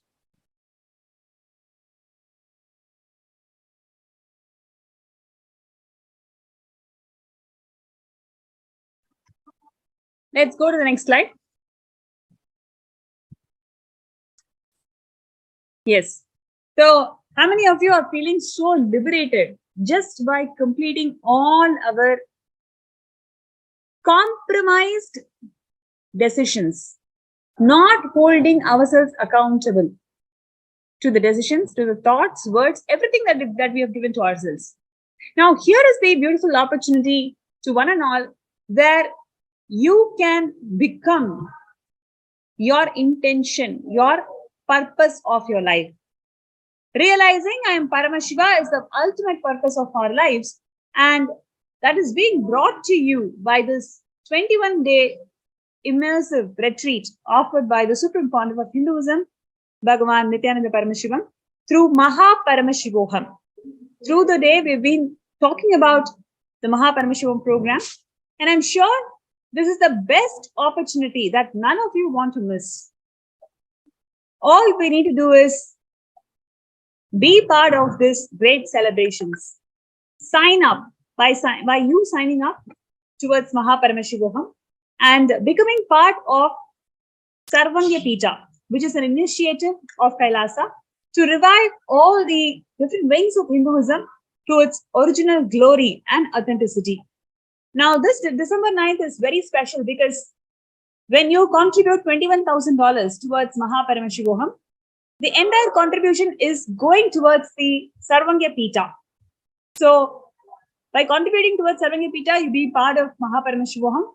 And in this way, all the people, whoever is going to become the founding fathers of Kailasa, by being part of Sarvanya Pita, all of you will be empowered with these 64 manifestations of Paramashiva.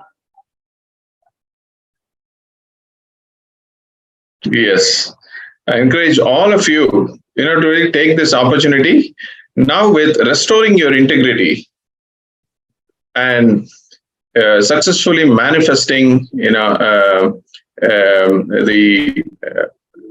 21K. Only just from that, context, now you're confident of manifesting this 21K. Sign up for becoming founding fathers of Kailasa. The payment request form. See, once you have made a decision to when you around the integrity to what you really want from the space of Advaita, the cosmos will celebrate your decision and manifest whatever is required for you to sit in the Mahapramashivam program starting next week on December 9th. Everything will fall in place. So fearlessly, you can put in the payment request form, and successfully will manifest another 21K that is required for you to sit in the program, and you will be on your way to becoming founding fathers of Kailasa successfully. So all the causes kindly request you to have the links available to the participants.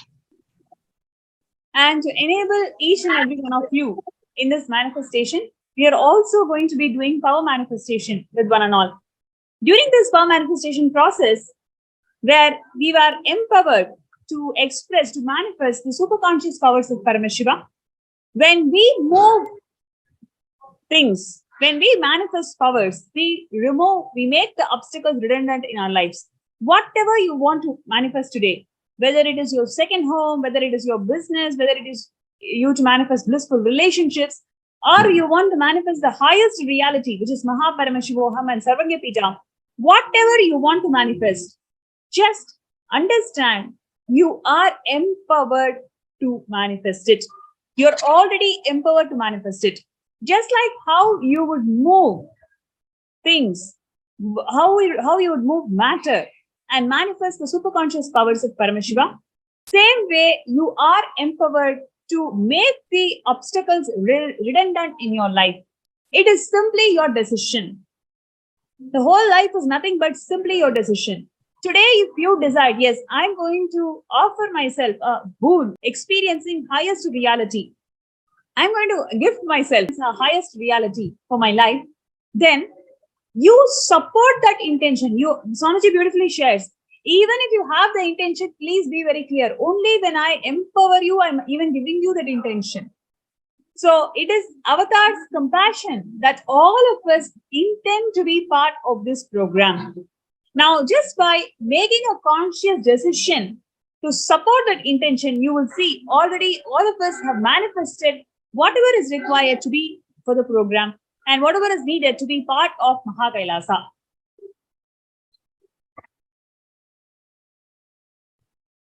Yes, let's all really bring integrity intensely towards the dharma, the natural flow of the law of existence, and let you all become start radiating the divine body, the Divya Sharira, and really the Dhamma, really the natural law of life. And when you decide today, means to bringing integrity towards what you are wanting, you will be successful in manifesting the funds required to attend this program, and Swamiji will make it happen. Paramashiva will make it happen.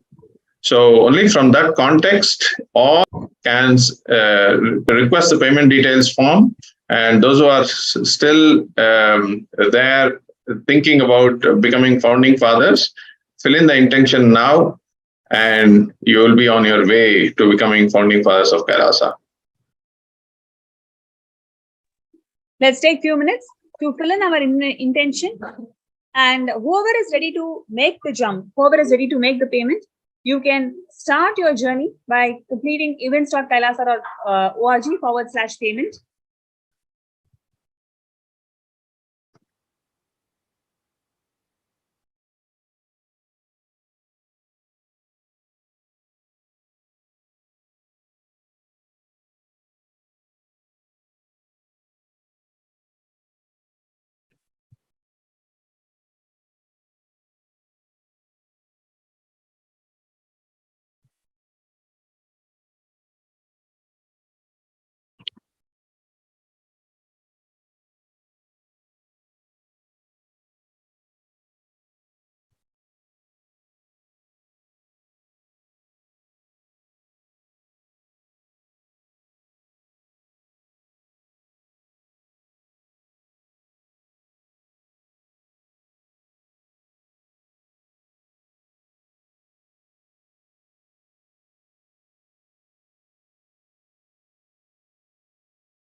ever I shared till now, condensing the whole thing and reviving it as experience, starting from completion, unclutching,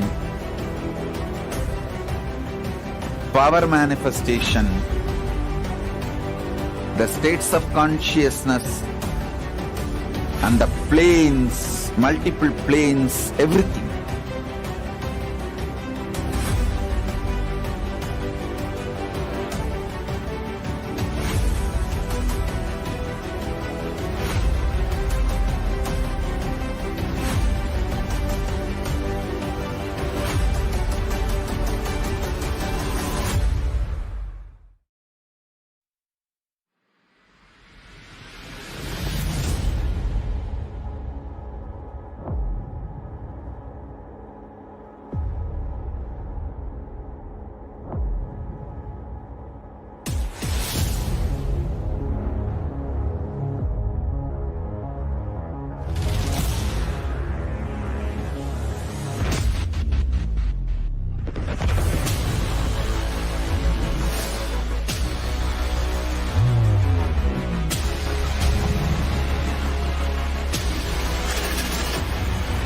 You will become Paramashiva.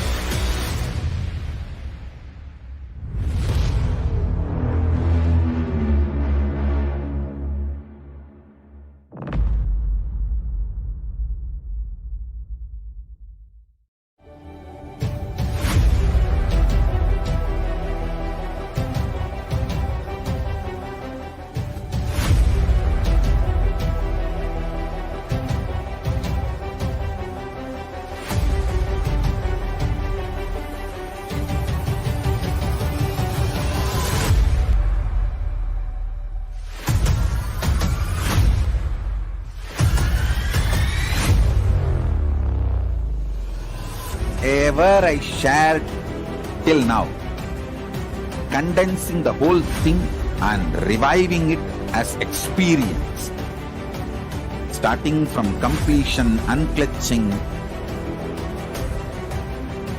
power manifestation, the states of consciousness, and the planes, multiple planes, everything.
You will become Paramashiva.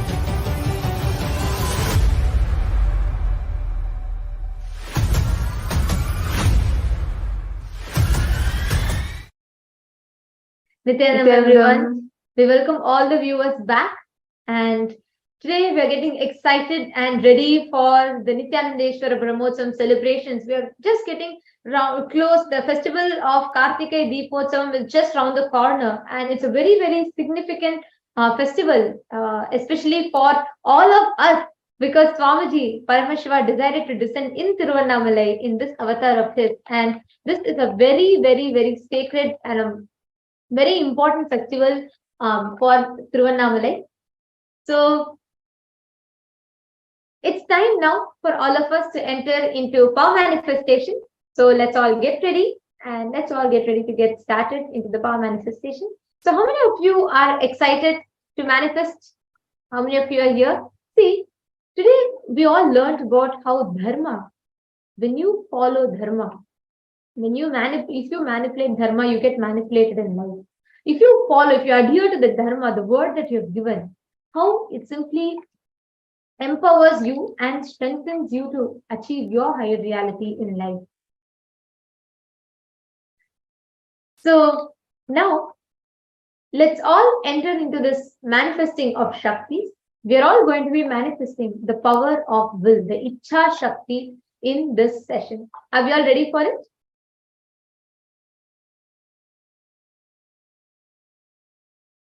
Okay. So let's all get started now. We will be taking you all through the Shastra Pramana, the scriptural references for the power of Ichha Shakti, meaning the power of will. So let's all get started. If any of you have measuring tapes, thermometers, please go ahead and get it.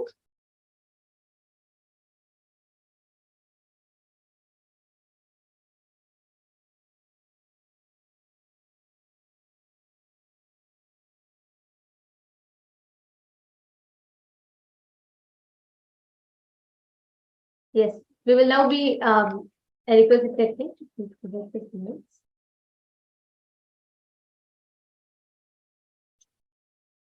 Yes.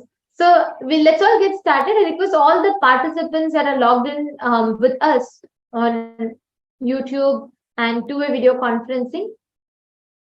I request all of you to acknowledge in the chat if you're ready.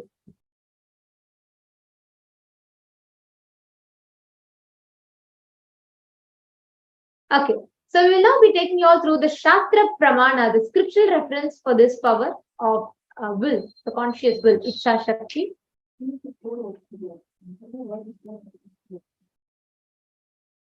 Yes.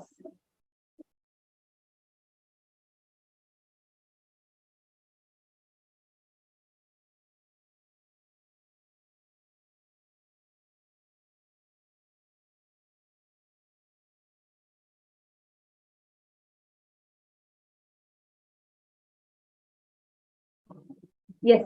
So this is the Shastra Pramana from the Shiva Sutras, the first chapter, the 13th, independent power of Paramashiva, and it is called Kumari, the cosmic energy that plays.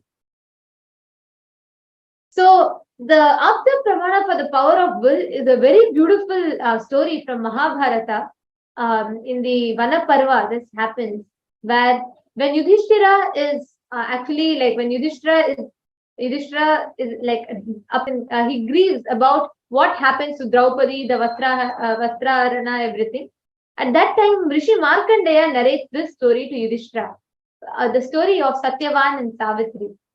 So Savitri is a daughter of King Ashwapati of Madra, the kingdom of Madra, and he does tapas for 18 years, and he does the Savitri Yajna, because of which Savitri is born, and he takes that as a boon, and she is brought up in an amazing way, and she gets ready in her time of marriage. And at that time, to select a suitable groom, the king suggests the princess to travel around and choose who she feels is the right person that she can marry. So, along with her royal elderly counselors, she leaves the court and she starts traveling. She goes on a pilgrimage.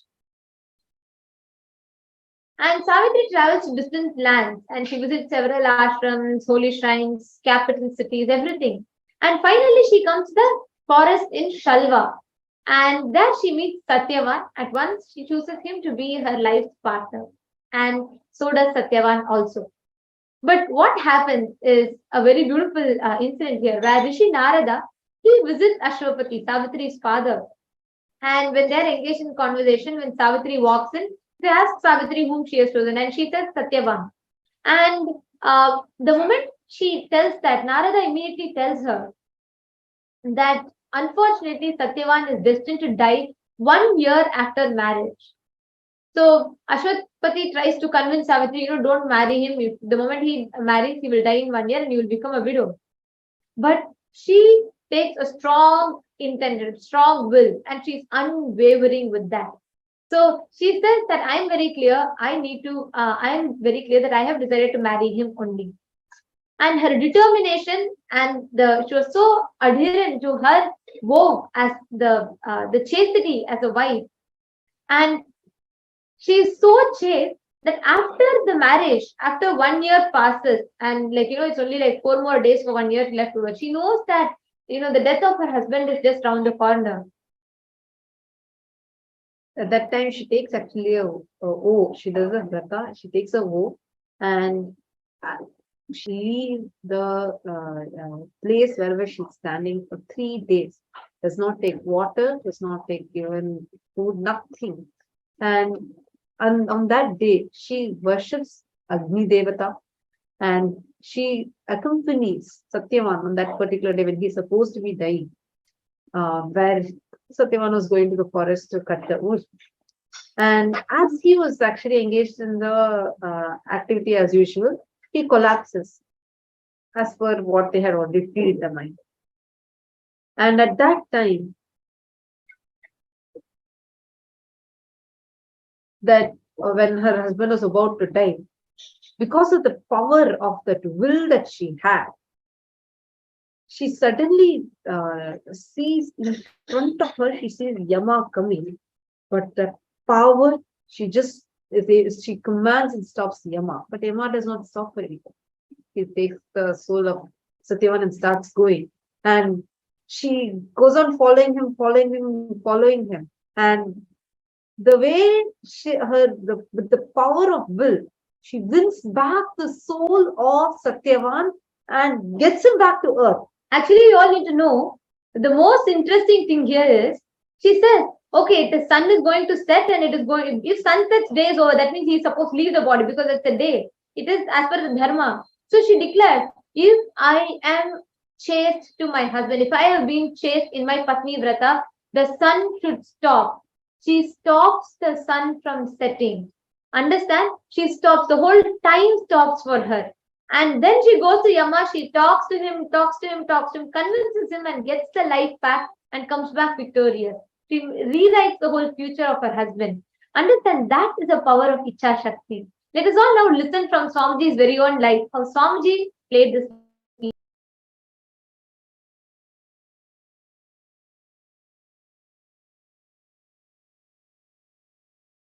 Mangalarati in Ramakrishna Mutt. Mutt has a beautiful routine. Early morning, during the summer it is 4 o'clock and during the winter it is 4:30. The morning Mangalarati, everyone has to come and sit and do the spiritual.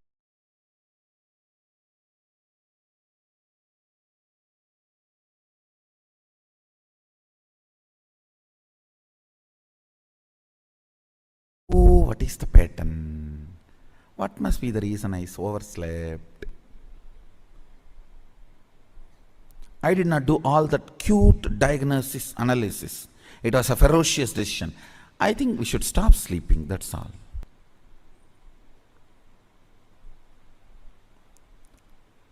The ferociousness with which I decided to stop sleeping.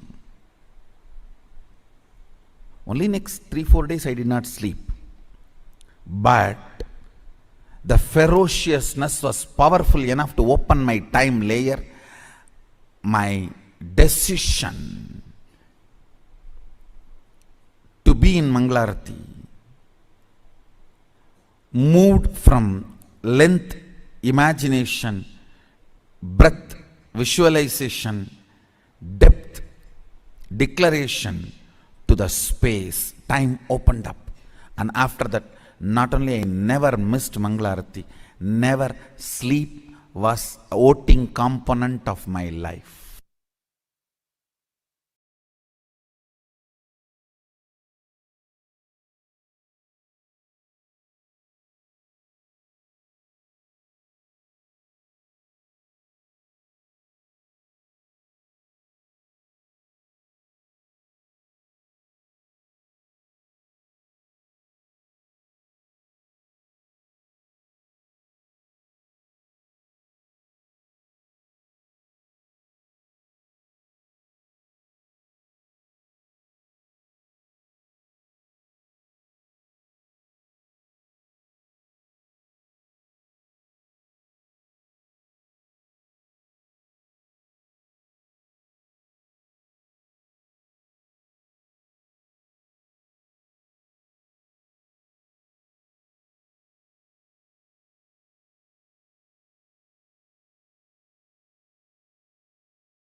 Now let's set up the timestamp app camera and let's enter into the power manifestation. Yes. So we're going to be doing, we have 5 levels of this and we're going to be doing 5 rounds. So what you're going to be doing is with your power of will, you are going to be changing or commanding for the objects, items, things in front of you to happen the way you want, and will immediately follow the command that what exactly that you want it to be. So the first round is you're all going to be increasing the height of an object. So please pick any object you want. I request all the co-acharyas to please guide the participants. And all those that are watching us on YouTube, please ensure that you are doing it along with us. Please take an object in your hand, measure its height, chant the Mahavakya from the space of oneness with Swamiji, declare for it to increase its height and start manifesting. Chant the Mahavakya. All the acharyas, the co-acharyas will be guiding you all now. Let's take a few minutes and start the manifestation.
declare oneness with Paramashiva, with Swamiji. Intensely manifest, connect, and declare for the object to increase its height. You can play with any object. You can have pen, pencil, Atmalinga, you can have a cap, cup, ring, anything that you want, and declare and start playing with its height. And now we'll be moving to the next level of the same power.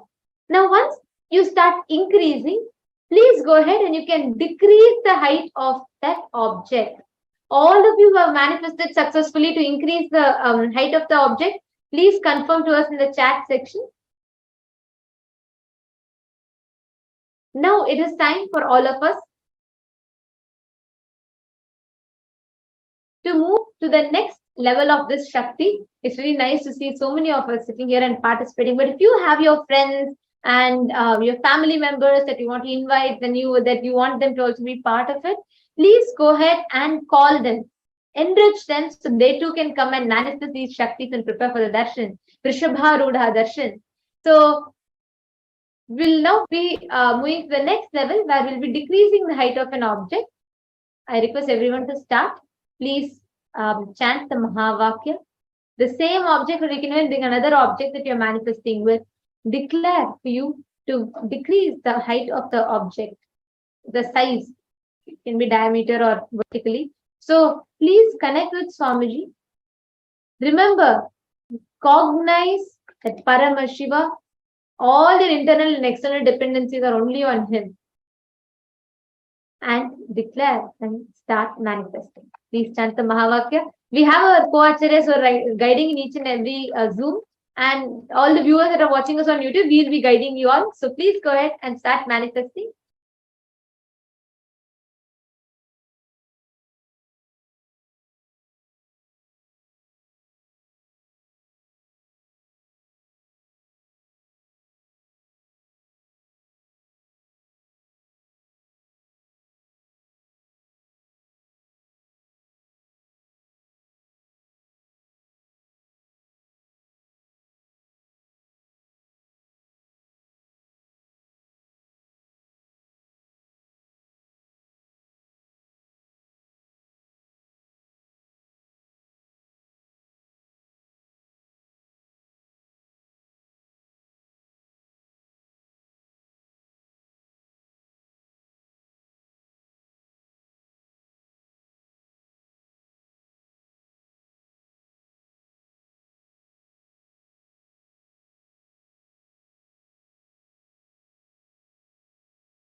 Yes. Please relax. Yes. All of you, please relax. Now, how many of you were able to manifest this power?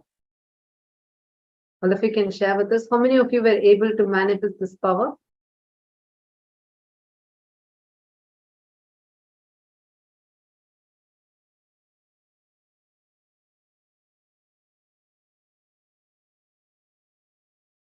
Please go ahead and you all can share with us in the chat section, in the comment section.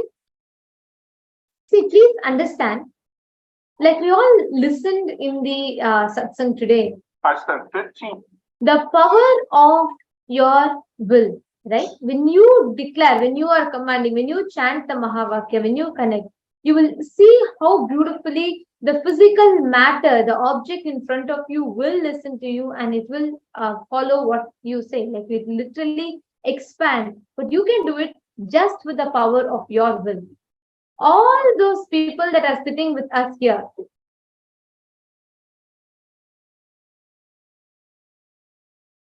please share with us how many of you have manifested this, how many of you have had a breakthrough in this power. Wow, Ma Brahmanyana was able to decrease diameter of someone's belly with from 4.5 centimeter to 4.25 centimeter. Wow, Wonderful. so Puja Bell, she was able to reduce the diameter of Puja Bell. That's excellent, Ma. That's beautiful, Ma Brahmanyana. Actually, Ma, if you could please take a photo of it. And as we had requested all of you before, we strongly recommend that each and every one of you take pictures of your manifestations. Understand, this is literally like capturing your moments of oneness, that powerful space of oneness with Paramashiva. So please go ahead and ensure you're all capturing those live moments where you're manifesting.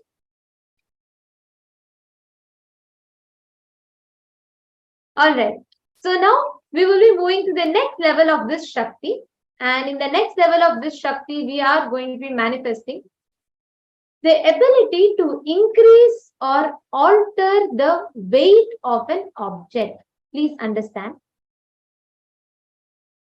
When you declare with the power of your will, with the power of your intense decision, you can breathe life into matter.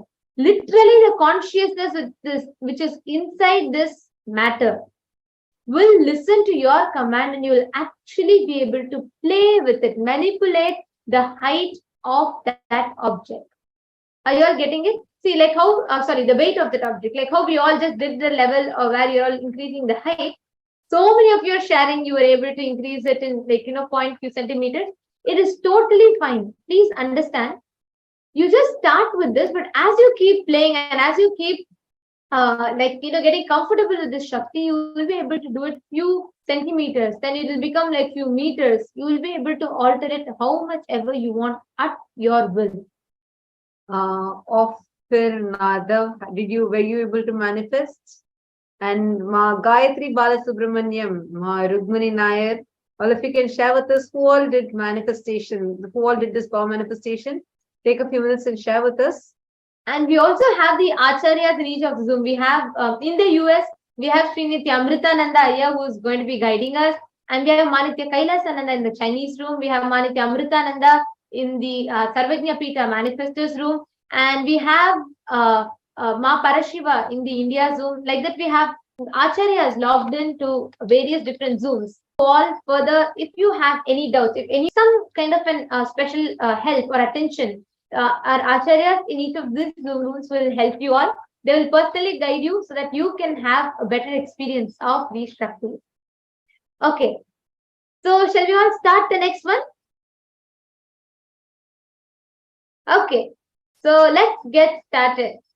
Now the next round is to alter the weight of an object. Now, please pick up any object you want and please post which object you are manifesting with. I request everybody to do it. And all those that are watching us on YouTube, yes, everyone that are watching us on YouTube, please go ahead and you all can share. Which object are you going to be manifesting with? Please post that in Devaraja the chat. Joseph, Raghuram Rajanaya, and Ma Devika Rani, Yashodhan Kulkarni. We thank them to all of you that are tuned in and watching us live right now. Share with us, how many of you are ready for the manifestation? What are you going to be manifesting with?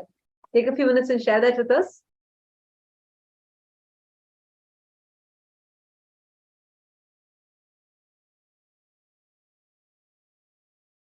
So how does this power manifestation, manifesting this power of decreasing the weight of an object or using the power of will to change something outside, how does it actually practically implement, help in our lives?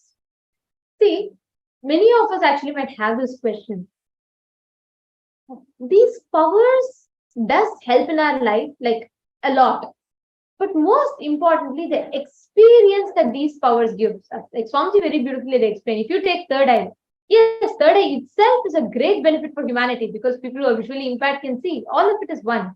But when you do third eye, you will understand if I can see with my eyes closed in this outside here, I can see through any obstacle in life. I can see through my goal. I can clearly see through. Similarly, the power of will, the Ichha Shakti, whether you can alter, you can bring rain with your will, you can change the weight or height with your will. What happens is the space of Paramashiva, your dependency on Paramashiva will increase. So what happens when you connect, you start manifesting the consciousness of Paramashiva in your everyday life. So you start naturally operating from the higher cognition. Are you all understanding? Okay. So now let's enter into this round. You're all posting with, please sit with your head, neck and spine in a straight line. Connect to Swamiji, Bhagavan Paramashiva in his embodied form as the Supreme Pontiff of Hinduism.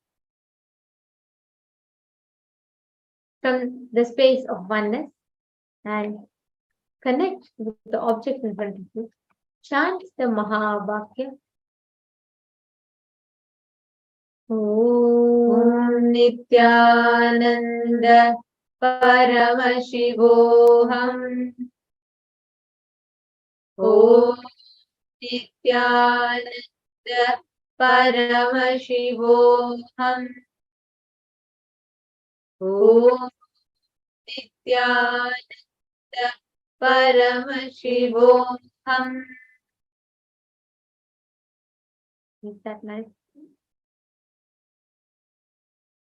Anybody that are sitting with us, and if you are having any issues with that, let's say you're feeling like you're not able to manifest or you're having a self-doubt in your manifestation, just put it in the comment section and we'll connect with you, we'll entangle with you, and we will hold the space for you to be able to manifest. Or you can take a few minutes and share with us. We're also having our acharyas that are logged in into each of the Zoom rooms. I request the acharyas to put your name in the chat. Should you all have any questions or you may require personal attention, you feel like you want a little bit more help and support, we have the acharyas, namely we have Srimati Amritananda Ayya. Ayya, if you could just please unmute and acknowledge so the participants will know you're there. You can connect with Srimati Amritananda Ayya. And in the India Zoom, we have Ma Parashiva. And in the Sarvajñapita Manifestors room, we have Ma Amrita. So, and in Chinese and Malaysia, Singapore Zoom, we have Ma Nitya Kailasa Ananda. All of these people are logged in to support you all to manifest, experience your breakthrough in manifesting. So let us now enter into this round.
Yes.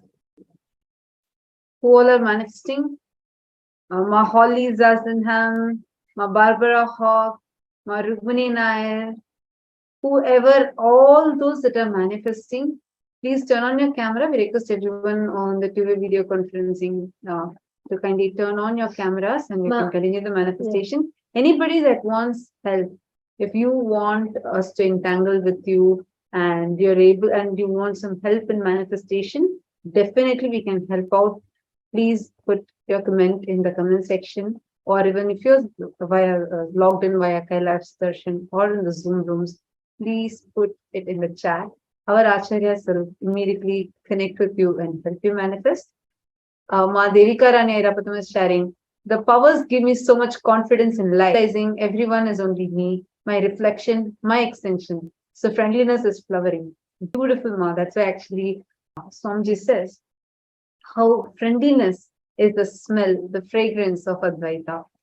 More and more, Ma Devika Rani, how more and more we manifest the Shaktis, we get established in that space of oneness again and again and again, the space of Advaita.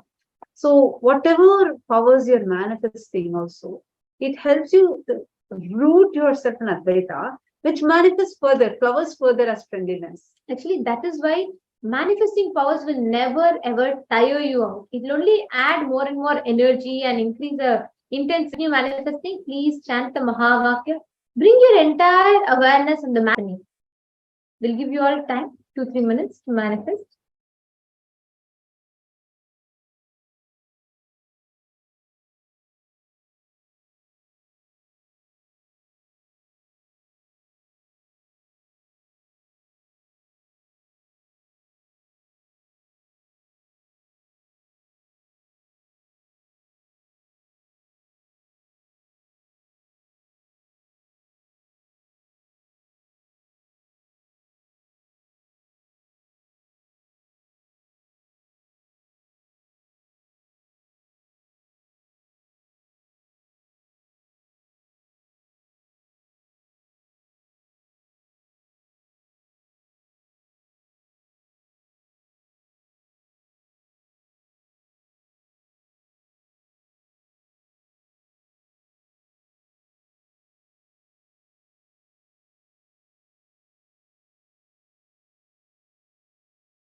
Yes. it is now time. We request all the participants that are here with us, sitting here with us in the two-way video conferencing, to please share with us how many of you were able to manifest this Shakti. Understand, whether it is increasing the height, even if you have a ring, if you're able to increase the diameter of the ring, you can even trace it and draw. Even you can play with a pen, pencil, like a bottle, anything you can pick up. But understand, the most important thing here is with your will, you can alter the size of the object. Understand, it's not a joke, it's not a magic or a coincidence. It's a replicable science. If you're able to do that to an object, when you have a will that you want to manifest Mahaparamashivaham, you will be able to move with the same intensity. How many of you want to manifest?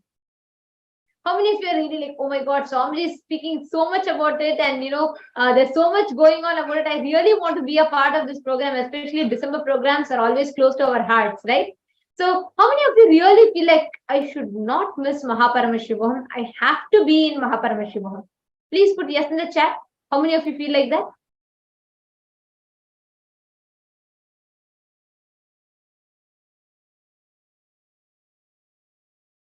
Wow, wow. They're having people put yes, yes.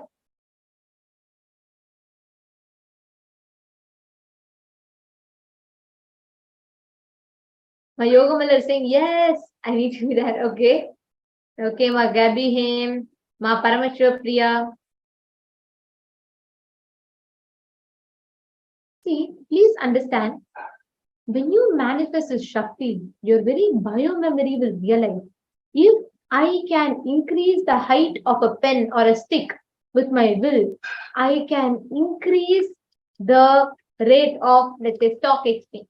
I can increase my time. I can reduce the obstacles. You will be able to see through your obstacles and issues, and you will be able to manifest a strong reality.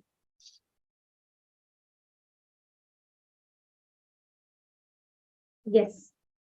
Now, with this, it is time for all of us to get ready to enter into the preparation for today's darshan, the Bhava Samadhi darshan of Bhagavan Vrishabhrudar Murti. We will now be entering into the next segment of the program very, very shortly. We request every one of you to take a few minutes to please gather the Panchopachara Puja items, which is sandalwood powder, flowers, incense stick, lit lamp, offering of sacred food, and bell, and a little bit of water. Whatever you have, whatever you're able to arrange, please go ahead and get it. We request everyone to go ahead and get the Panchopachara Puja items.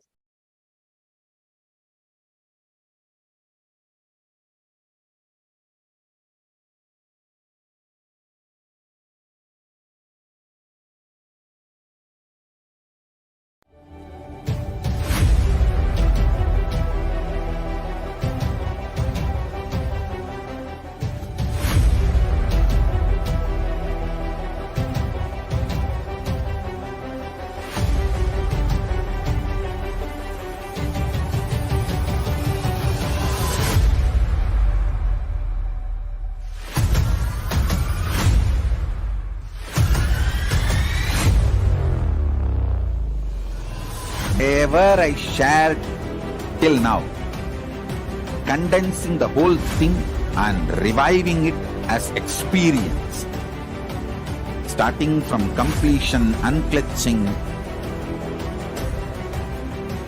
power manifestation, the states of consciousness, and the planes, multiple planes, everything.